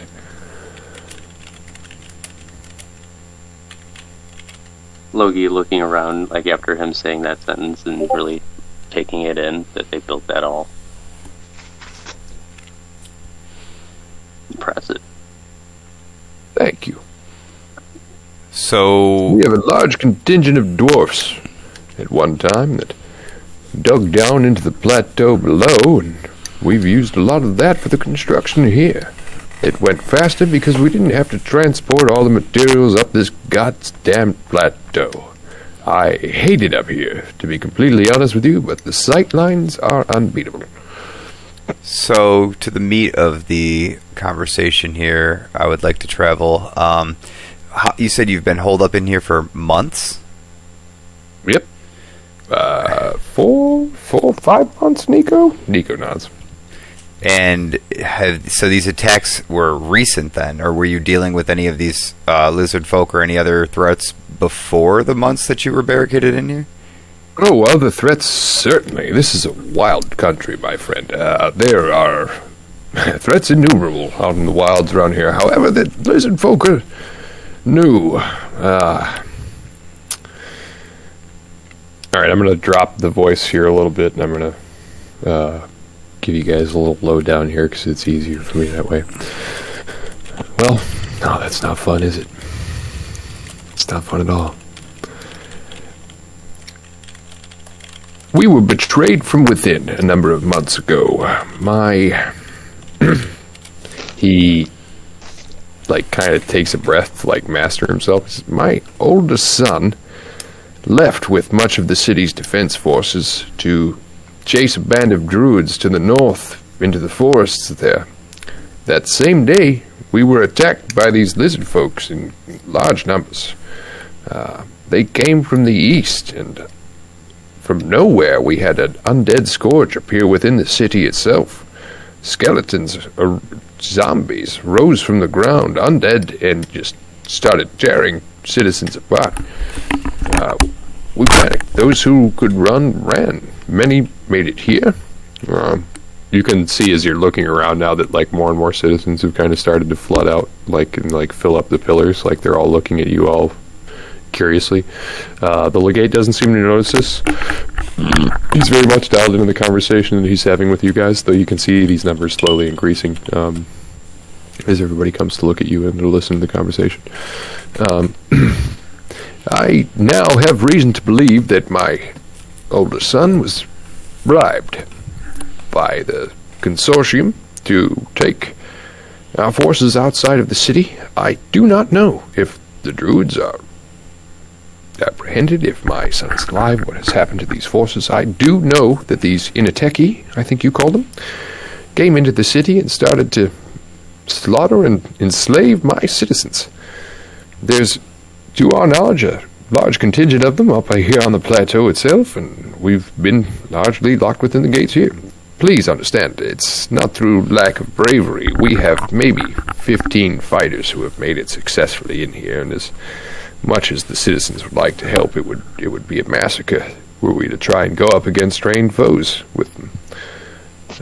We have been attempting to get the tunnels down below to find an alternative means of escape here, but I'm sorry to say that we've found that the area below us is infested with the undead as well. We've never had this issue here in the city before, and can't quite explain it. Quite dangerous.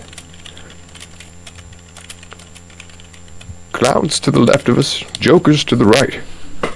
Stuck in the middle. Here I am. Stuck in the middle. You jammed a Steelers wheel. If only we had a bard. Come by later. I have 12 tambourines.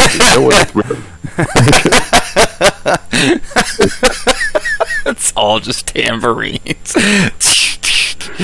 What else do you need? It's just I need more tambourine. I got a fever, and the only cure is more tambourine. Just make them bigger. Just make them... Sure, some call it a symbol. Well, he's I prefer books, but I would take a stab at a tambourine. You seem like more of a drum kit kind of guy. Maybe it's the horns. By the way, what are you exactly? I'm a tiefling. A what? Tiefling. Tiefling. Is it because you've got the pointy teeth? Like a teethling? Or perhaps you're of demonic heritage? He raises an eyebrow. I raise my eyebrow too. I'm like, never thought about it as the teeth. But I want to say it's the demonic origin. That makes more sense, we're being honest. I've never seen very unique people these days. Dark elves were not common in Mitral when I was there. And what did you say your name was, demon guy? My name is Logan. I've never quite seen anyone like you, Loki. And me, I really do prefer books. Not really in for much besides knowledge and read. I'm just a driven individual. Every day above ground is a good day. I like a pragmatist. Do you guys have any other questions here? Yep. Okay. I have two questions. Lay them on me, brother. All right. Cicatrice looks at him and says, "Quick question. You noticed I was a hunter. Do you have any traptions or experience to be able to trap these birds? I heard stories from Loki here of birds." What? Have you not seen them? The raven that walk towards shiny things? The Genku. You want to trap a Genku? For what purpose? Do we need one? They're horrible, I vile suppose little not. things. They are shitty birds. No argument. Yes. Being a hunter, I was wondering if you have that me easier. I'm afraid you made an assumption that might not be accurate, my friend. I'm no hunter. I was a soldier at one point, and now I'm, unfortunately, the current statesman and legate of this small mid-Trollian adjacent civilization that I enjoy living in. And the second question is, I'm going to ask him if he has any knowledge on the... What I asked me? You cut out real hard there, buddy. I want to ask him if he knows what the if he's seen or heard of that flower, but I forgot the name of it. So. Oh, okay. I know what you're talking about. Roll a D100 for me. 1D100. 75 plus. He knows. So roll /R space 1D100. So /R1 Space 1D100. Oh, yeah, fucked it up. So do I type I need a cheat sheet. I'm retarded. No, I'm that's gonna write it down. Right next to shift, right next to the shift key, right shift key, there's a slash. /R. Yeah, there you go. Just write like that same thing without the quotation marks.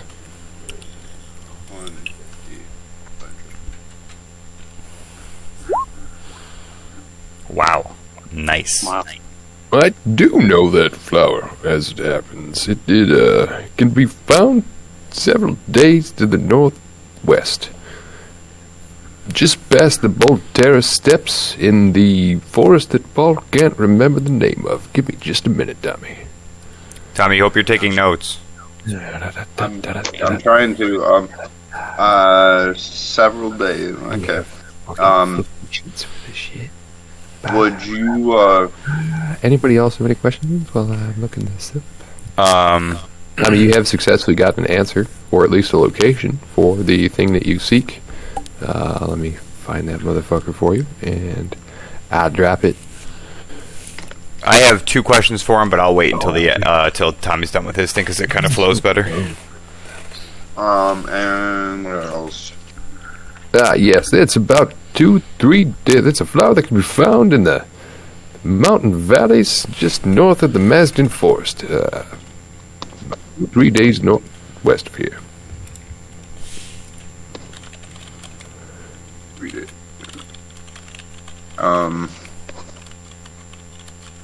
Yeah, I mean, I want to make a note of that. There you go. Oh, Okay. shit. So- Sorry. I'm so sorry. I accidentally turned the volume on my audio all the way down. Can you repeat what you just said? I think that's all I really. I would like to ask him if there's like a photographer. Maybe they could draw up a map later on. Something of an amateur cartographer myself. Perhaps it's a result of the calligraphy, but I must admit I quite enjoy a good map.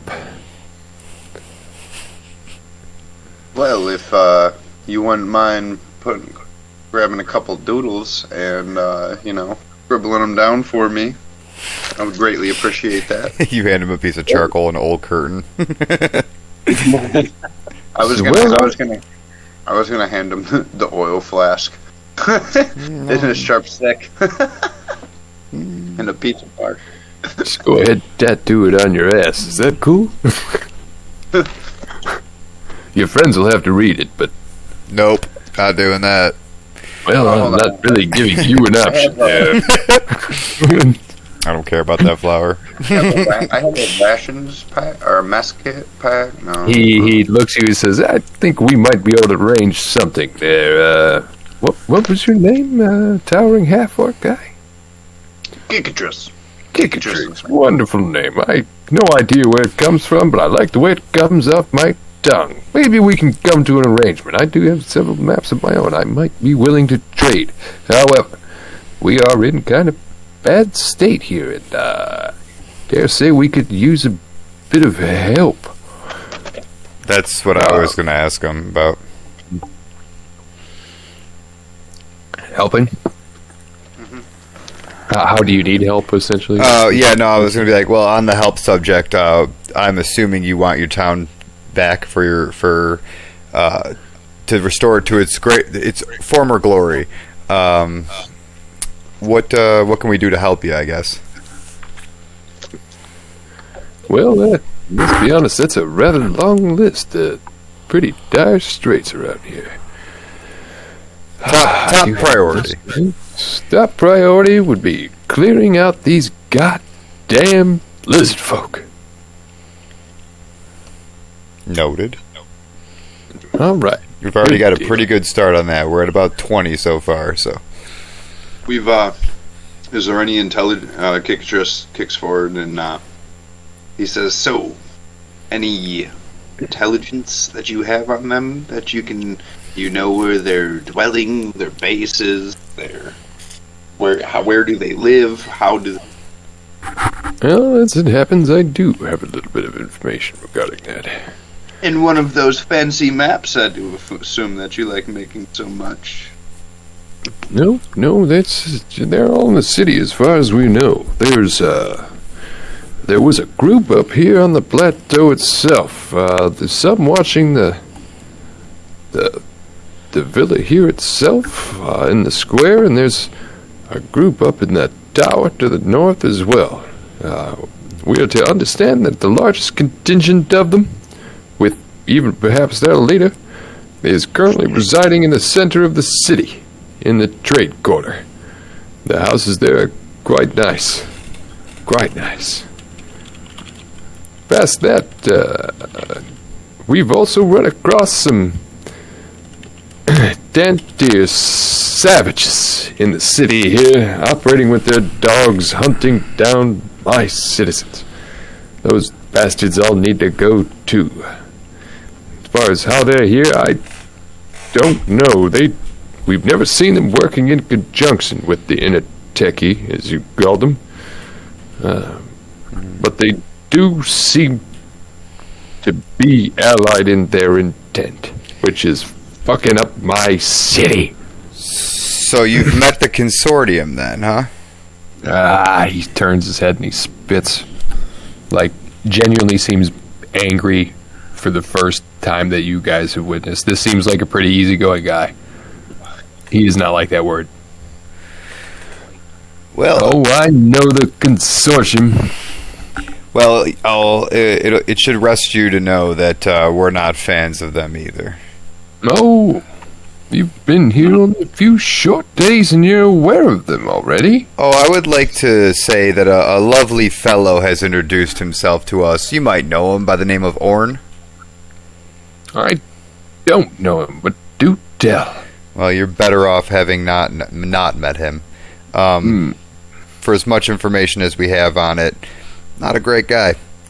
He's basically the one that has enslaved your entire city down there. Ah, definitely a member of the consortium, then. Bastards, all of them. We understand that they operate throughout the entirety of Kinbara. They come across as merchants and tradesmen. They come into the city and try and set up stalls, but bring dark goods, cursed items, and drugs. Get people addicted to heroin, and then they make them film pornographies. So they're not all bad. No, they're pretty bad. I can see you're a man of humor. Thank you. No, yes, of course.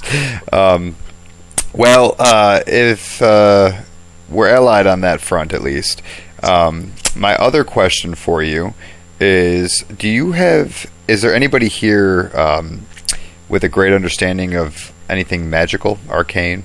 Do you have any wizards or sorcerers?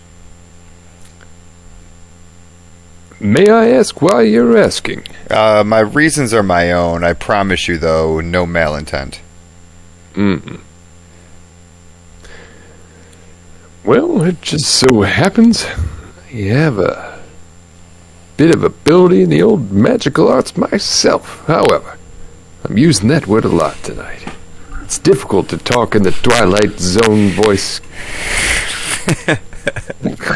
That is what it is. It's hard to get the cadence quite right. It speaks in a very specific manner. You have now entered the Twilight Zone. Twilight Zone. You've now entered the Legate's villa. Leave your pants at the door. All right. What was the last question? I've forgotten. The magical, arcane, sorcery, blah, blah, blah. Yeah, well,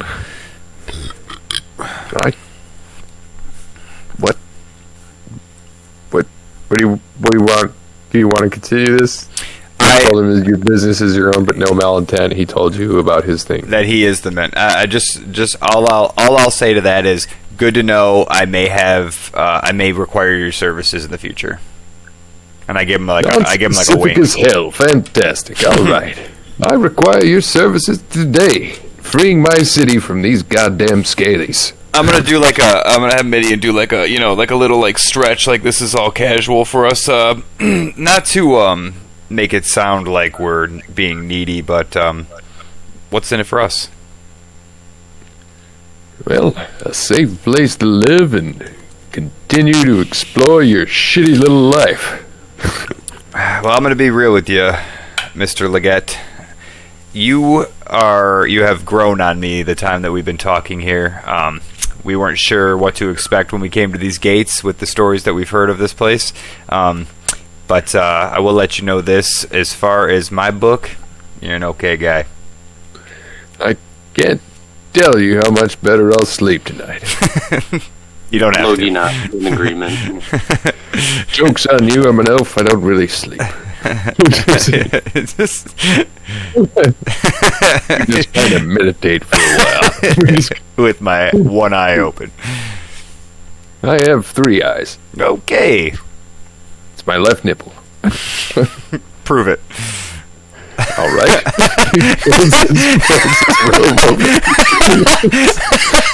Oh my God! Jesus God!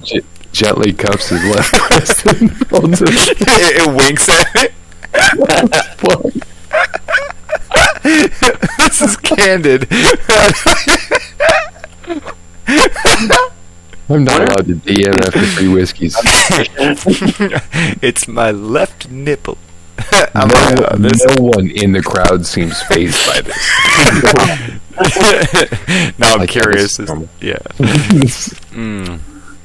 Well, in that regard. What's in it for you, you ask? Genuinely? This is the thing you ask? Well, okay. Based on what we've talked about so far, and excuse me, I'm a doddering old man. I've gathered a few pieces of information myself. Would you like to hear them? Yeah, of course. Okay. He points at Logie, says, "This unique demon fellow is here for knowledge. I've never seen anything quite like this before, so anything he's after is liable to be dangerous. It's dangerous knowledge that he's after. I'm the right man to be talking to. He flips his finger over the media and says, "You, very unspecific in the things that you desire, which is sketchy as hell, my friend. However, as we're in a free place and this is built on merit, I really don't have a problem with that. So what you seem to be after is a favor. I have a favor for someone who helps me. I help my friends." He points over at Kickatrix. "You are after a map, and apparently a flower. Rather a small ask, all things considered, but something that is decidedly in my power to help you with. I could do all three of these things. Additionally, apparently you're part of that big stupid ship down there. Now, I have a few questions regarding that. We'll get to it in just a minute, but you're looking for a safe harbor, a safe place to be, a place to live and start over fresh again. What better way to do that than by helping the local government? Failing that, I happen to have a wonderful longsword back in my quarters that will probably serve one of you quite well, and a pouch full of gold. Now, how does that sound?" Well, you drive a hard bargain, but it sounds Well, pretty it damn seems good. like I'm quite reasonable. I was gonna say it sounds pretty damn good to me, Mr. Legate. You scratch my ass, I'll jerk you off. How's that sound? I look forward to I it. think I got that wrong.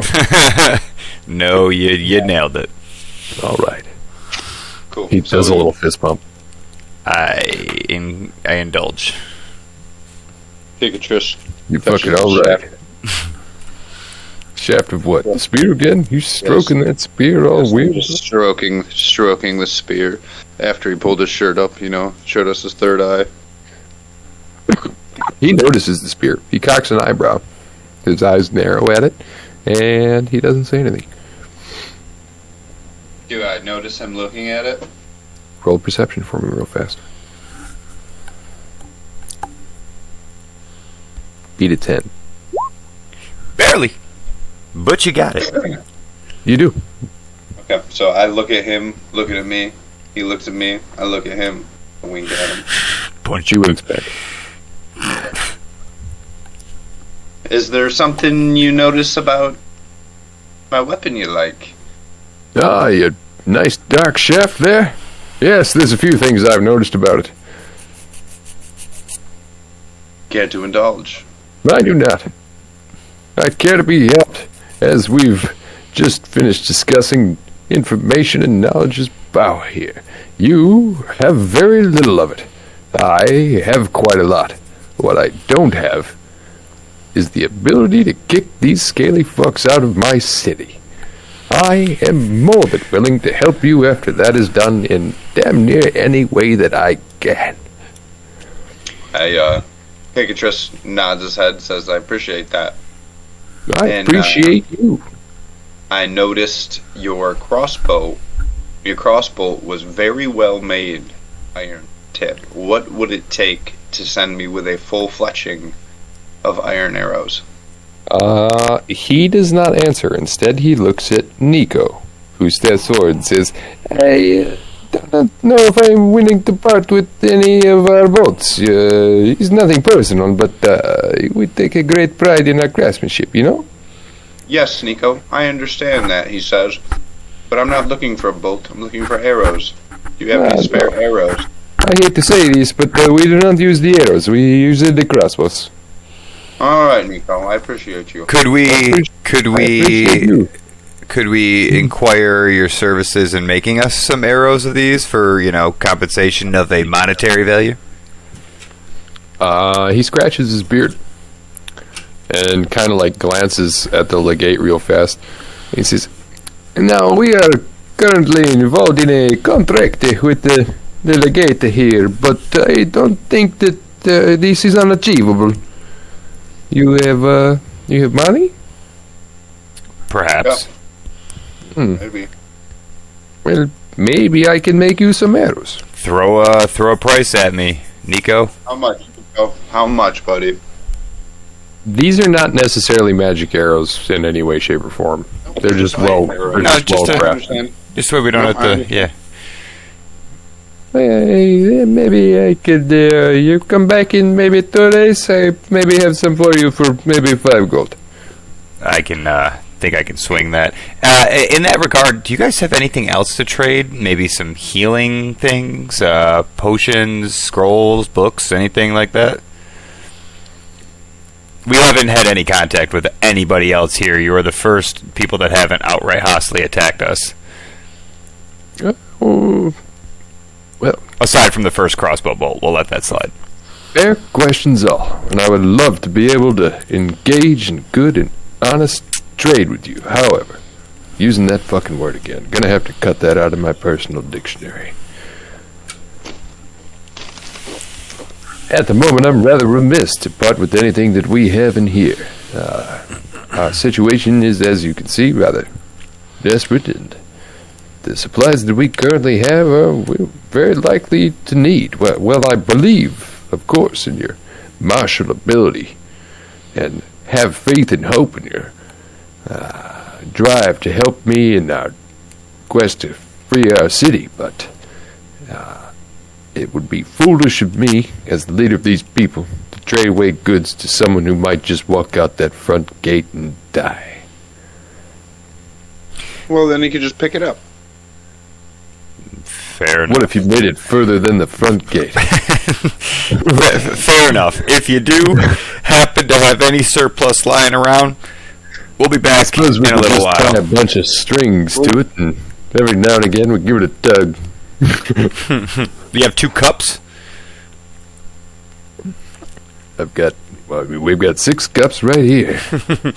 All right, we'll keep 2 of them, and we'll get back to that. Other than that, I think we're gonna go try to take care of your city problem here for you, boss. Well, that would be grand.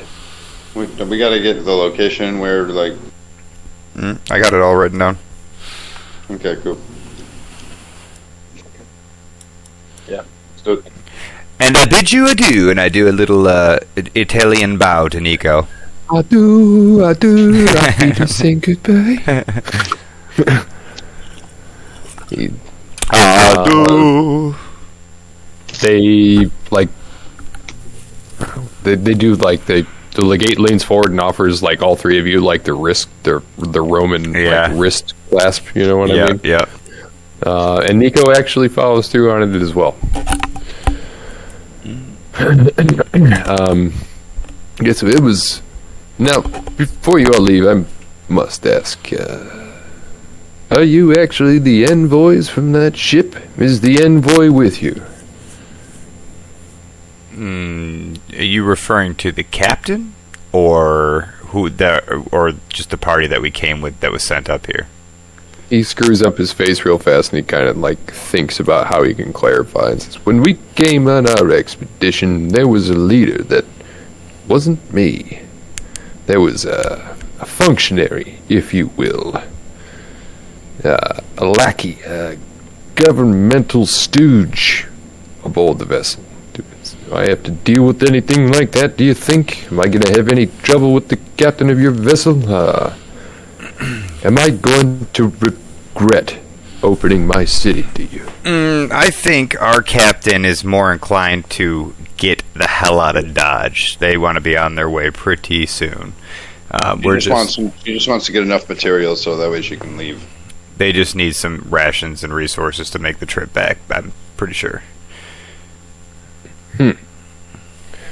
Certainly food for thought.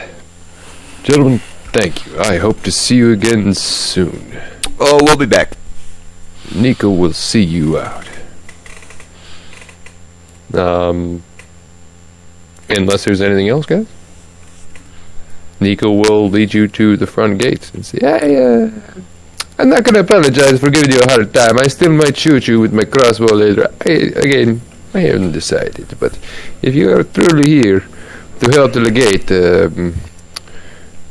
I think he and his people would greatly appreciate this. I myself may have a small favor for you if you would be so inclined to hear it. Speak. What's that, Nico? My brothers and I, we sent out a younger brother, if you will, a few weeks back. He's a smaller fella, the same kind of armor as ours, but he was going to go. He was heading home to try and reach our capitani. But he has not been back, and we have received no word from them. You have not perhaps seen him somewhere within the city, alive or maybe dead? Whereabouts would he have been in the city?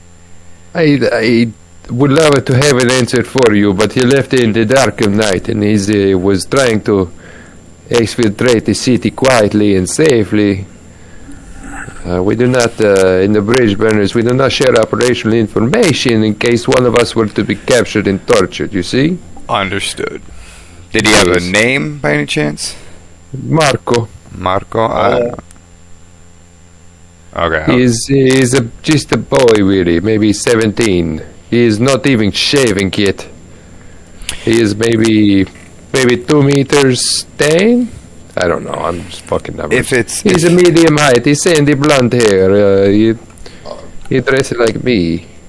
He's a brother, you see. Not That's like me. And he kind of like Just like me. you guys are at the gate now, and he like stops and he kind of like looks back towards the villa, and he says, "Nothing like these here." Questions for Nico? I know you don't like to give up any information, but any location under where he's headed would help us perhaps find him if we're out that way. Home. Like He was north headed home. in town. He did say he was headed home, but not where. It's a fair question. He headed to the Huskars. It is great big fucking forest. It is northeast of here. Maybe 2 days. We live there in the forest. What was the name? Did you just say the name of an encampment or something? I missed. Yeah, it's a region. Herskal. Okay, I heard Hearthguard, and I was like curious if that meant anything to the. Okay, Herskal Forest, Huskarl. Okay, cool. Yeah, well, we've got some. Looks like we're going to be headed north here on a little flower quest of our own, so don't see why we can't swing there first or on the way back and check out the forest for you. Let you know if we find anything. Separate forests, so we're clear. Yeah, I know. Yeah, Okay. I got the Mazden forest and then the Huskarl. All north though, northish. He like knocks against his his stomach plate twice, and like gives a nod. Says, "Thank you. Again, I not apologize for the welcome. I think you maybe understand. And again, I may still shoot you." Hold on. Nico, one thing. Sixtress looks at him. One thing before we leave. Is there anything that we can say or like flash to your brother to let him know that we're you and we're trying to help him out or you out? Good question. That is a really good question.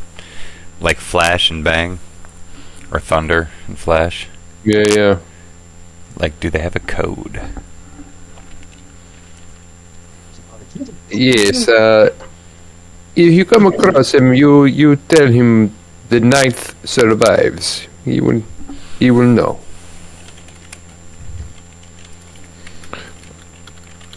Survives. I got it.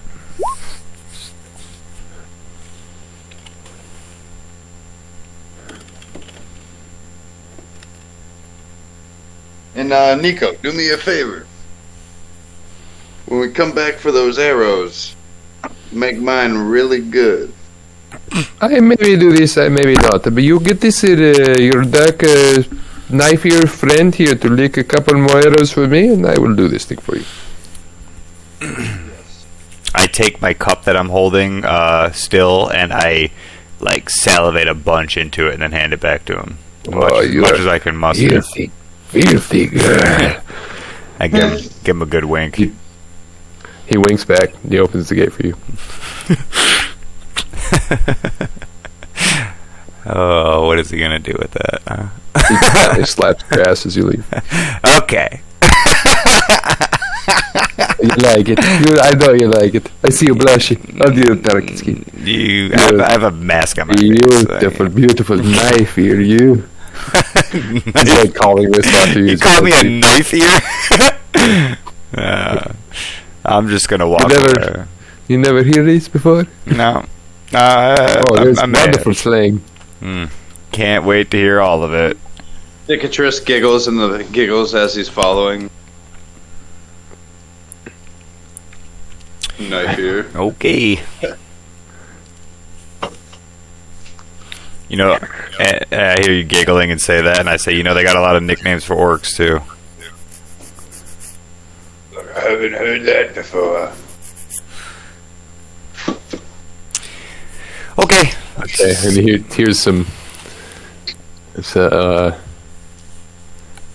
great words, derogatory terms for wizards. This is one of my favorite Reddit posts ever. Got dirt learner, derelict, brown mage, sewermancer, tunic, slops pronks, short staff, twinkle fingers,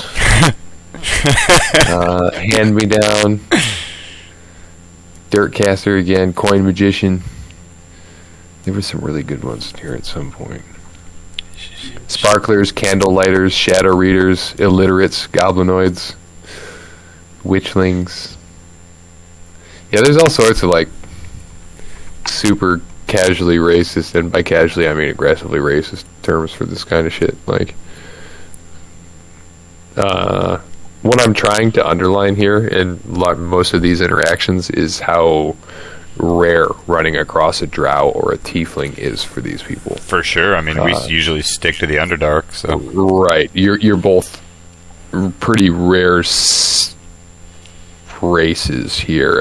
In the case of Loki, he's genuinely... Most of these people have never seen a tiefling before. In fact, as you guys were having that conversation, there were all the citizens around. Like, a large part of that conversation would have been people pointing and, like, whispering about you, Loki.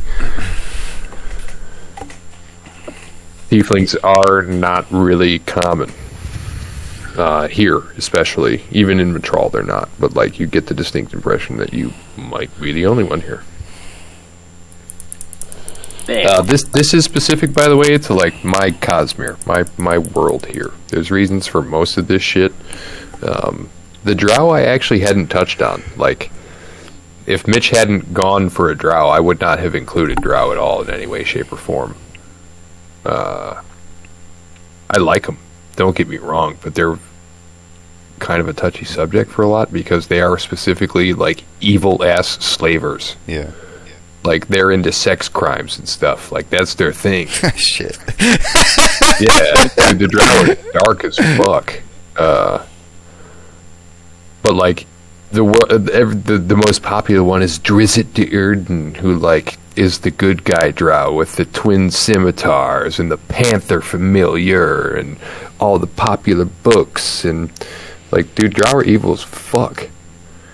And they're rare. They don't come out of the Underdark, and I want that to be reflected over the course of play. So if any of that seemed like horrifically racist or weird, it should have. It actually like makes sense. I'm pretty sure that rings home. You know, again, like, this is a game, it doesn't reflect my real world mentalities on any of this kind of shit, but like, this is a fantasy fucking world, and if a race is not common, then it should be treated as uncommon. People should be slightly afraid. People should be xenophobic of this shit. Like, their fucking city was just attacked and like burned, and people were fucking enslaved by lizard people. Like, it's not a friendly world. Yeah. And then there's me with horns and a tail. Right. So, like, you were probably the most terrifying thing that they've seen in a while. Like, I honestly should have played that harder. Like, they wouldn't let you in because you had a tiefling. But that's, there's verisimilitude. I've had a couple of whiskeys. There's realism and there's realism. I don't want to go too deep into that kind of shit. So, all that said, you guys are leaving, correct? Yep. Any other business here? Okay. And I feel like we can safely assume we're returning to the house to pick up the NPCs and shit. Mm-hmm. Excuse me. Okay. The square is still pretty quiet when you guys arrive. You have no issues getting to the house. You are not ambushed or assaulted in any way, shape, or form. You find Killian and Murph. Well, you don't find them playing cards inside, but when you do eventually get inside, you can see the remains of a card game like on the table, and it's very clear that they were using like the gold and platinum pieces like as like piece like yeah, they're gambling quietly. That's where you guys are at. What are we doing? I think we're going to put everything into the cart and carry what we can and make the long haul home. And Kickatrix is our horse. Fair enough.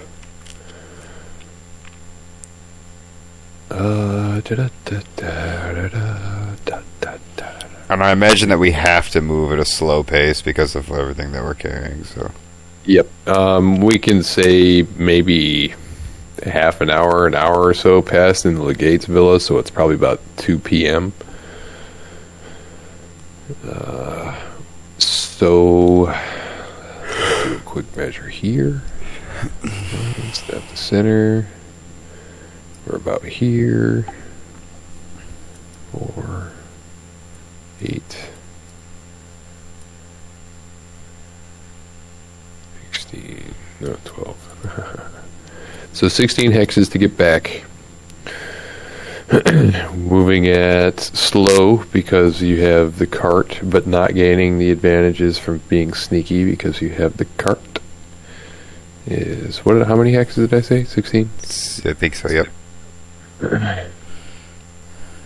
Calc. So 5 turns or so to get there, which means it's going to take you guys más o menos an hour to get back.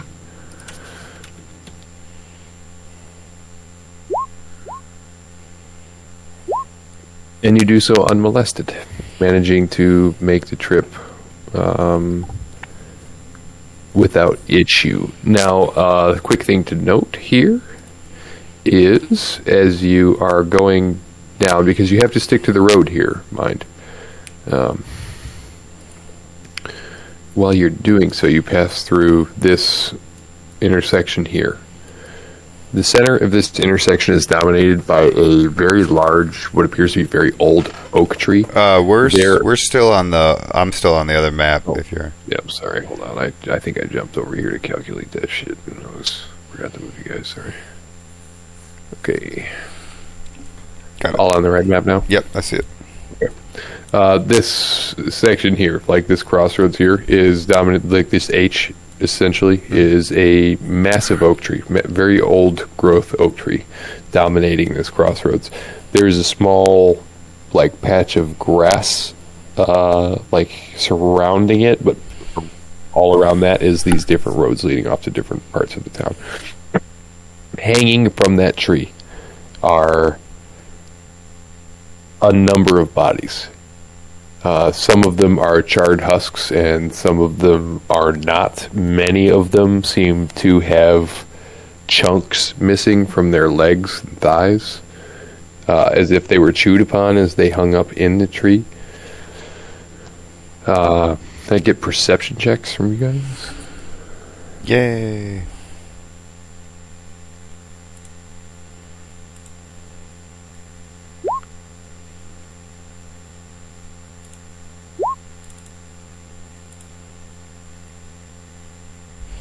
Dude, I have rolled 2 1 perception checks today.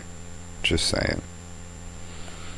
The dice are not with you, my friend. It's perception, man. Like, it's just the thing that I can't do with this character. Kikatrix and Logie both noticed that one of the bodies is significantly fresher than the others. Its torso, it's naked, hanging there. It is male. Medium height, sandy brown hair, huge chunks missing out of both legs, like it had been chewed upon, and sawed into its chest, like into the flesh of his chest, is what appears to be like a very badly drawn, stylized bridge that appears to be on fire. Having them notice them, the description of this, does it look like it fits Marco? It does.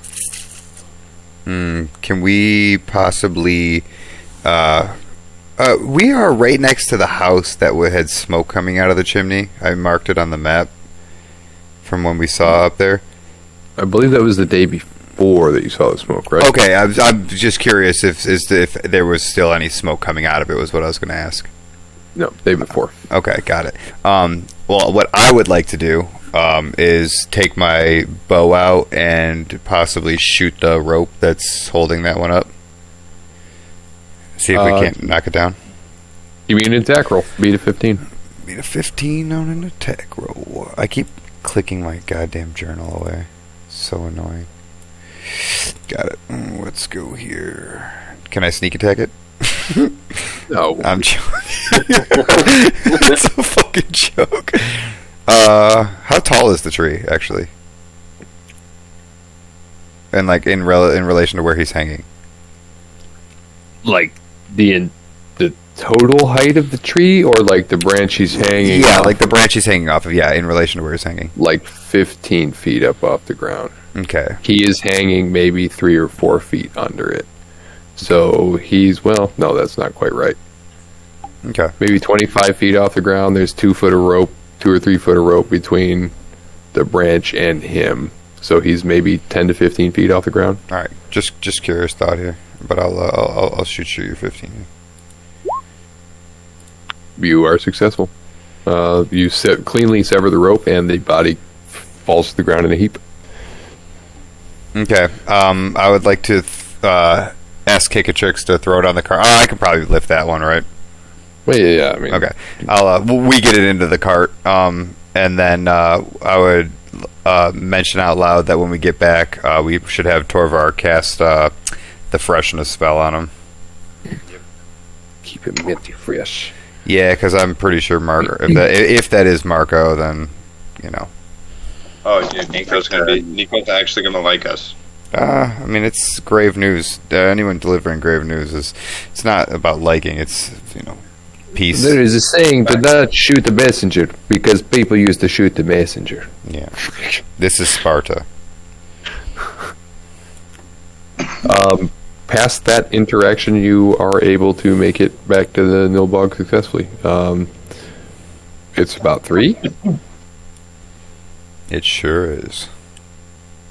3:30. You guys went to the Legates at 1. Took about half an hour, and then the cart back, so 2:30. Yeah. Yep. Did we dump all? We had to have dumped all the lizard bodies, right? I never clarified what we did with them. I'm sure we just saw them. No, that's a solid point. We didn't talk about it. I had assumed that when you guys got back there, what you were doing was dumping the lizard bodies, reloading the dwarves and Henry's bitch ass, and the loot.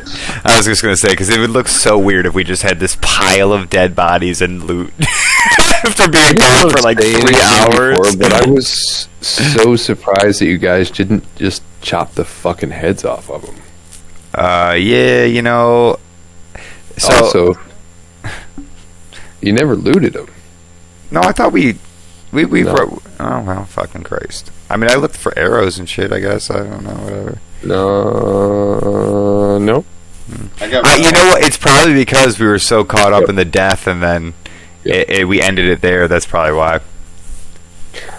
I think it was discussed the last time we played, but I don't think that it was carried out this time because I was listening very specifically for it. That's not like us. No, I was surprised. Again, I was also surprised that you didn't just chop the fucking heads off the lizard folk. Just Maybe that seems Glowy would like have. a very Kikatrix thing to do. Like tie him to his belt, just roll on out with himself.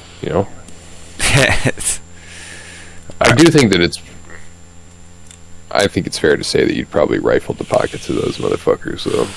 I had every intention of doing it if we didn't, so it's whatever. If it got lost in translation, we were all... I mean, this could be the one time that we were caught off guard by the death of Stranya, though, or something.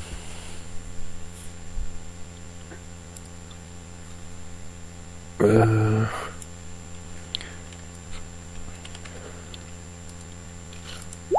right, there you go. No, I think it would have occurred. Like, you realistically moved those bodies twice. So this is the upside to not having cut off the heads and just taking the heads and taking the extra hour to move the fucking bodies into the cart. Okay, so we are going to say it's 3:30 because you guys got back, had to do all that shit again, had to load up all the fucking loot and shit, right? So Legate's at 1. Half an hour for that fucking conversation. You leave. You go back to Murph and them, which isn't all that far away. Another hour is spent pulling the lizard folk bodies. We can presume that you're searching them. Reloading the dwarves and Henry. Loading your loot. And then coming home. Making it back to the Browns Nilbog around 3:30. In our defense, only Logie and me were there when we had discussed looting the bodies. That was after... That's why I'm being... Yeah, okay. I just dropped it in the chat. All of that is very familiar to me. It was a whole confusing series of events and shit. We're all caught up and we're even now. Got it. So you guys get back to the Browns Nilbog at around 3:30. This is pretty much where the end of my prep is for this tonight. I mean, I think we covered a lot today, and I'm good with taking the rest here. I think we did. There's going to be some progression with like the shore team from the Teo Dormeo as well, and things that have happened here. And I would like to describe that well the next time we play. Cool. Because we have Claire's character coming back or coming in or whatever, however that's going to work out. We have leveling to do. We should take a long rest. We should take 24 hours here and, go through our shit. We got a lot of loot to unpack. We got a lot of things to do. So, this is a good break point, I think, for... Okay, so without getting into, the details of what you guys come back to, which we can address next time, realistically, you're getting back at 3:30. You can assume that you're in a safe space. What would you be doing for the remainder of the day? Loot. Essentially a little downtime shit if you guys want to do it. You've got time. Okay, so what I want to do is I want to fill up make arrows, fill them up. I want to... You're cutting out, buddy. I'm sorry. I caught something about arrows there. Yeah, I want to restock all my arrows. From what? From wood and things from outside, and just make arrows. I think go outside. one of the Marines sees you trying to do this and hands you 10 arrows.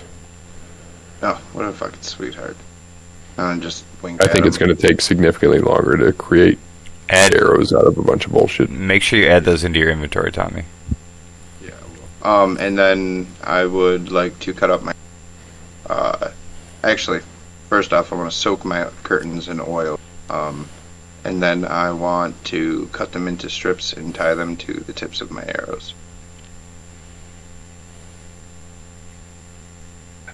How many are you trying to make? I don't know. Whole quiver, why not? What's it, 20 in a quiver? Because I have 2 curtains, and I figure cut them in 1 inch by 2 inch strips. I'm gonna go piss while you're discussing this with me, Vic. I think the only issue that I have with this is soaking them now. That's gonna evaporate. You know what I mean? I don't have an issue with what you're trying to do at all. I think that... How many arrows do you have total? 16. And you're trying to do all 16 wrapped like this? Yeah. Well, so what I can do is I can just wrap them now until I go out and do some shit.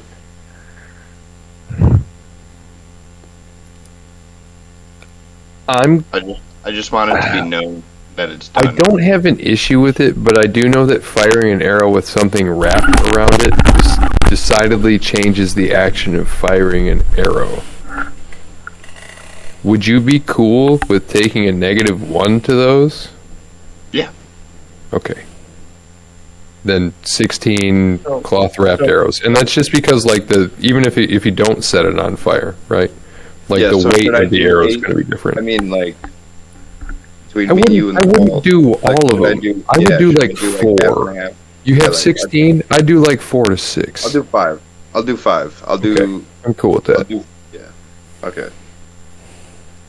Because like realistically, like time comes. You see what I'm trying to do. Yeah, I do, and I think it's legitimate. And I think if you're in a situation where you're prepared to use them, you could take out all 5, take out a vial of oil, apply it to all 5, and have them ready for the short term. But I think that would evaporate over time, right? Like, So hear me out. What I plan on doing, right, is keeping them all pointed up, right? You keep all the fire arrows. And then that way, when I'm going to soak it, all I have to do is flask, fucking quiver. You're cutting out so much. I think I got the idea behind it, which was you have your regular arrows point down, you have your cloth arrows point up. So time comes, you basically pour of oil over your shoulder into the quiver, right? Yep. This is going to give you vulnerability to fire damage.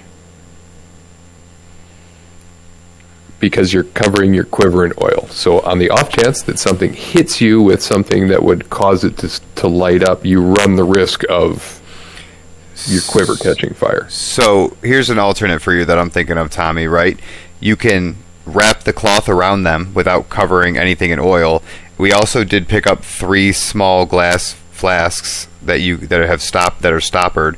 You could pour some oil in there, tie it to your belt, and then that way you could like ready an action or something, dunk an arrow in there, and then.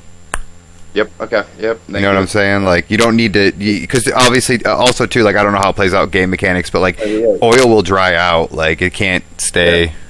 Yep. It'd be different if we had some like sap or something too, like.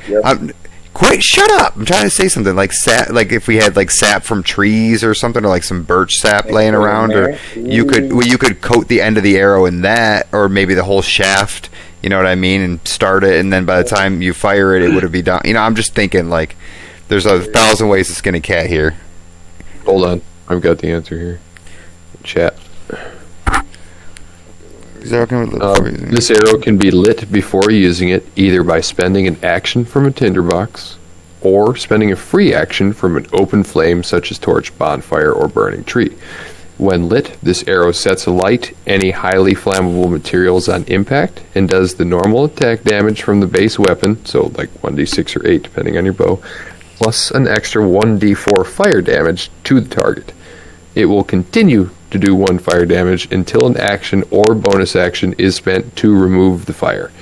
One of the disadvantages of using the fire arrows is that you lose any advantage when attempting to surprise attack with it due to its clear visibility, even during nighttime.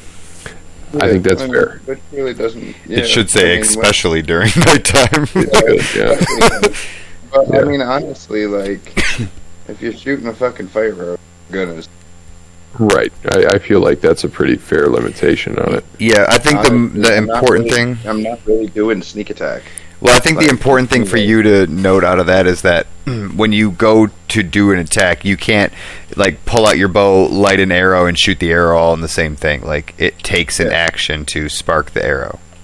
Yeah. Or someone else's action. Or someone else's action, fair. Or it takes a cantrip. I mean, whatever. Yeah, but a cantrip isn't a bonus action all the time. You can use it, but it's still going to eat up the action. You know what I'm saying? Yeah, I don't need to pull anything out. I can just use the cantrip. Right, no, like fair. On the flip side, though, like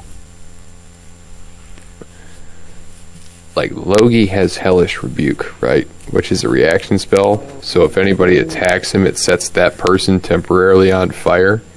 So, like, I would rule that you could basically, like, swipe your arrow through that fire and then fire it. You know what I mean? Like that seems cool and cinematic and works mechanically within the game. Or before, like for your first step of action, as like it kicks off, you could have a candle with you and light the candle and set it near you from your torch on the ground. Yeah, exactly. You know what I mean? There's a million ways to skin that cat. Yeah. Just ponder your preparation for that, because that is crucial. It's either going to be situational or it's essentially going to eat an action. Yep.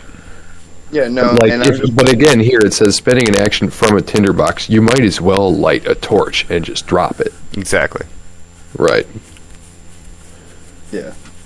So I'm cool with that. However, you have the materials, however many you want to make. We're not going to make a big deal then about like whether or not you soak them in oil now. We're not going to get that granular with it. Right. Just figure out how many of them of the 16 you've decided to make fire arrows, and keep in mind the action economy in using them. And I think we're cool. Yep. I just want 5. I'll have 11 regular. And Okay.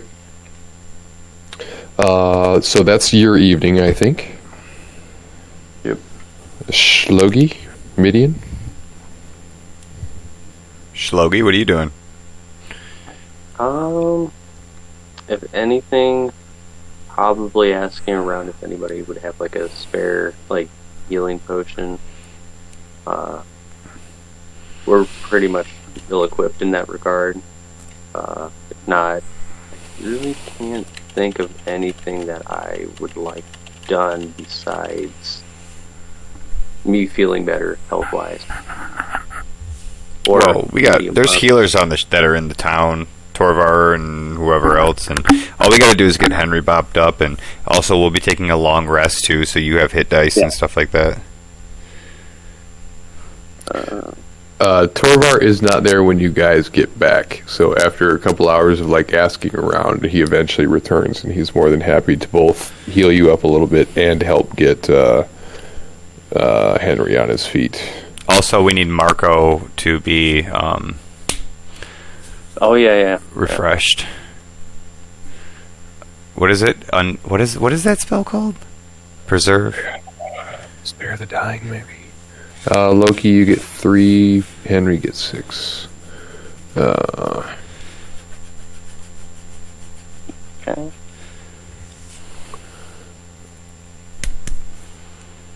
It's not spare the dying. Gentle repose, maybe. Yes, that is it. You are right. So both Henry and Loki are healed up a little bit, and the last spell slot is used for gentle repose on. Who do you want to cast this on? Marco. You have Marco, Stranu, and Finkel. Right. I figured we were going to bury them. Fair. Or no, wait, no. Claire specifically said that we put them in the same boat and like fire arrow them or light them on fire for his god or whatever. She said that. If I'm wrong, I'm wrong, but it'll be funny. We just burn their bodies. That's accurate, but I wasn't going to say anything. Okay, yeah. You guys have decided your shit. Very specifically requested Viking funeral. I do. I very remember that. Yeah. Yeah, she's a follower of like a volcano god. Yeah, that yeah. was rather non-specific.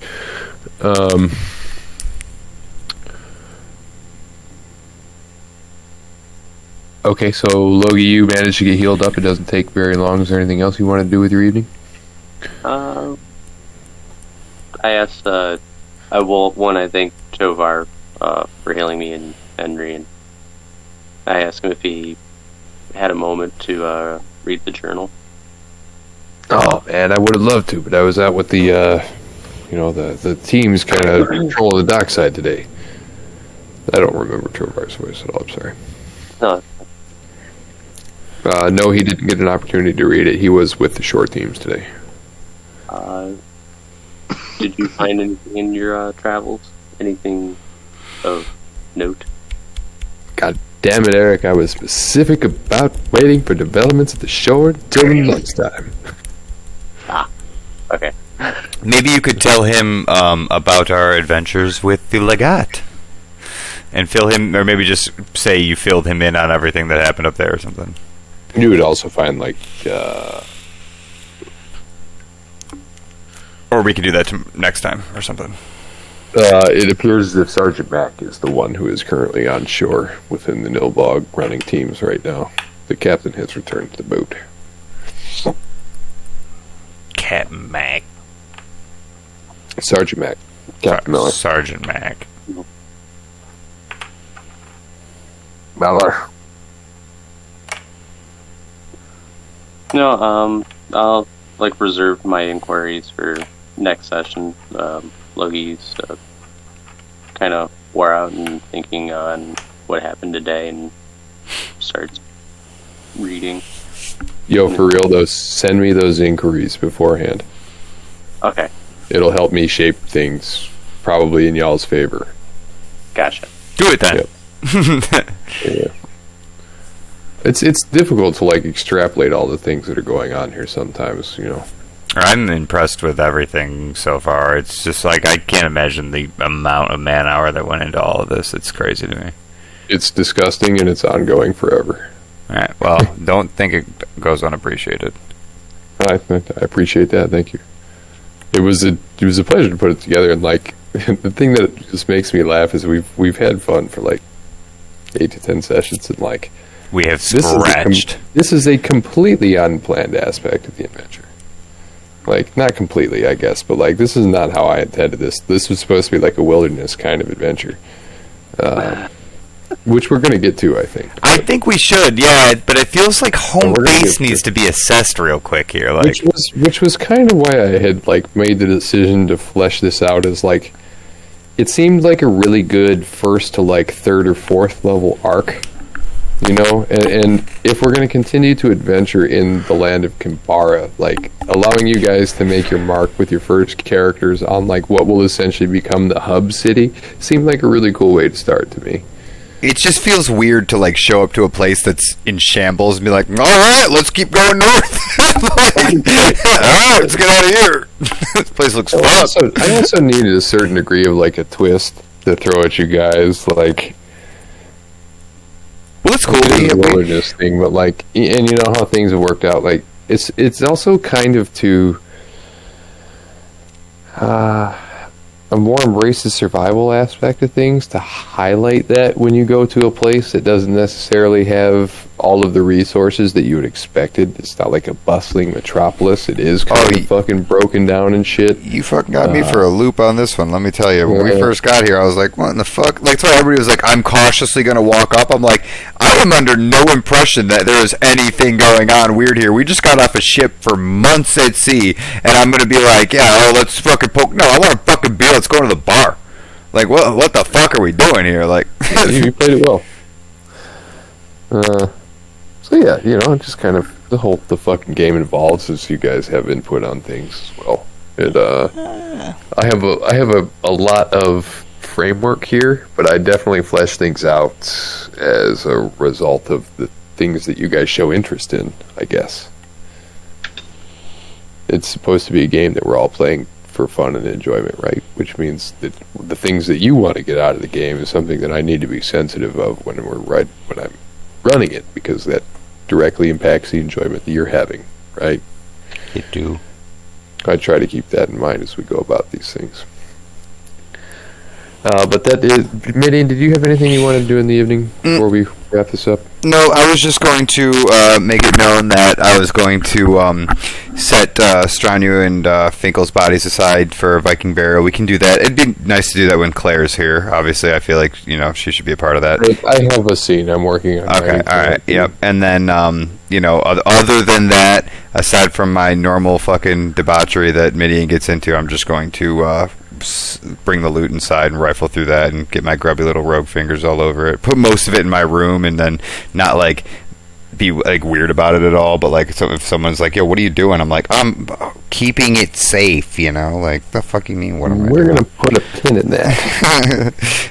Like a big old red-headed pin. Right? I'm in the keeping center it of that. safe. Because you have now told me that you're bringing it back into base camp, which means other people have seen it. Okay. I mean, we just wheeled in a cart, right? Like, Yep. I don't think I did that. I think we did that. You did, definitely. But, like, you know, there's like 50 or so people ashore now, and, like, maybe 15 or 20 of them have seen all the sacks and shit in there. Even if they haven't seen directly what's inside of them, like, they're going to hear the clinking of many bags of coins as you take them inside. So, That's cool. just be prepared for questions regarding that. Oh, I'm fine with that. Okay. Guys, it is like damn near dead on 12. We started on time at 9. It's now 12 o'clock. We have successfully played a 3-hour D&D session on a Friday night. It feels good, and we should try to make this more regular of a thing, okay? Because, like, as long as we all can do it, I would like to do it. Am I clear to go through and do my character mancer now? You can all do your level ups, Okay. yes, if All they right. haven't been processed. I just want to get it done because it's blinking at me and I hate it. Yeah, that's fair. Tommy, let me take a look here. I need to piss and I would like to smoke. By no means do any of you need to stick around for anything that needs to be done. I'm going to take a few notes. Tommy, you needed weapon entries for the spear. Yep. Fails. How do I do my HP? Well, you literally just 1d6 plus your constitution? Modifier, right? Yes. 1d6 Is that the plus same? my constitution. You should actually, are you in the character mancer? Yeah, but last time I did it, it said roll or average, and it was nothing what you said. Like I forgot. Well, last time I did it, I was going along with the character mancer, and you told me to roll something completely different. It wasn't completely different, but it was like Thought I had you all take max hit points at level 1. I definitely did not get max hit points. Alright, well, roll the fucking dice then, I guess. All right, but so if I do it all through the character mancer thing, that'll work just fine then. It should be gravy. Okie doke. Well, Tommy to do. What do I need to roll? I need to look at your shit real fast. You said copy of Kickatrix is up to date, Tommy? I'm Spells, okay. Feature. having trouble with this one. Let it be a second. Level 0, level 2 plus 0. That's all correct. Spells review. So the average is far better than everything. Then I should take the average, right? And then take the average. That's Okay. fine. Tommy, you go from 19 to 25 hit points. I believe it applies max from the druid hit dice, which I think is d6. This thing is so confusing. I'm not sure if it's saving it or not. Like, It will not save it until you finalize on the review okay, panel. all right, because it's like telling me to click this, and every time I click, it just rolls again. I'm like, what the fuck? All right, so multi-class, I need to add no Copy of subclass. Kickatrix should be done, Tommy. I don't know why it still has the little. Will you close out a copy of Kickatrix, Tommy? Yeah, I'm still trying to pick my last one. Oh, okay. You know what? Swashbuckler's not in here though. I was afraid of that. A lot of them probably aren't going to be. Yeah, it only has thief. Yeah, I don't know. It's like the free thing, but So if like I there's leave two it, other subclasses that are freely available in the player's handbook. I really don't like Roll20. I don't want to get into it. if I leave it blank, we can change it though manually, right? Yes, yeah, we Okay. can manually enter any of that shit. Logie, you just need spells? Maximum hit points and the switching of spells and choosing one spell. So, I have. I don't know what I did. Are you on copy of Kickatrix still? Yeah, I just opened it up. Do I need to close it? What level 1 spell did you want to take? I don't know. That was my problem. It will basically sit where it is, squared away, ready to go until you choose that final spell, and then on the review tab in the top right, you go to that tab, and then you would hit apply change. Oh no, this is now wrong. I see what's going on here. So right here it says You're trying to level up to level 4 is what's going on. Copy of Kickatrix is currently good for level 3. You've gone back into it, I think, for the spells after I had finalized it, which is my bad. That's on me. I just got so- fixed. Just send me the spells that you want to go with. Currently, for cantrips, you have Produce Flame and Shillelagh. Yep. For ranger spells, you have Zephyr Strike, Hunters, and Hunter's Mark. You have, I believe, 2 druid spells. But they have to be from the druid spell list. So I get to pick 2 druid spells from level. From level 1, yes. 5e druid. I'm going to pee real fast and probably... No, my headphones are dead. Fuck it. I'll be right back.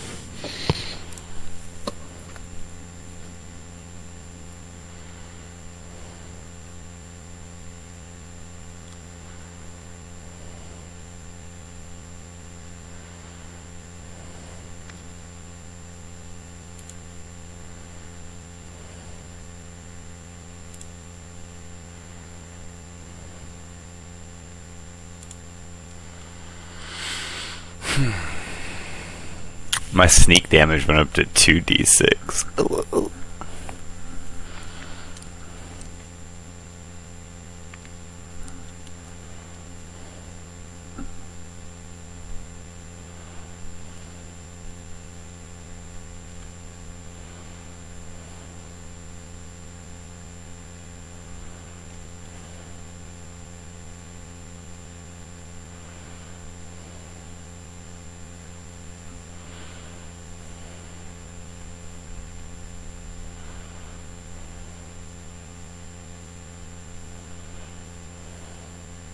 Wild cunning. If there are any tracks on the ground within range, you know what they are, and you make wisdom survival checks to follow these tracks with advantage for 1 hour until again if there's idle food, clean water. Wait, I thought you were going druid. I am. I'm in. It says druid. Oh, okay. I thought you said ranger or something. No. That's wild cunning. Okay. Mitch, did you stop the recording? Oh God, no. Ugh. I think I can edit it. Shit.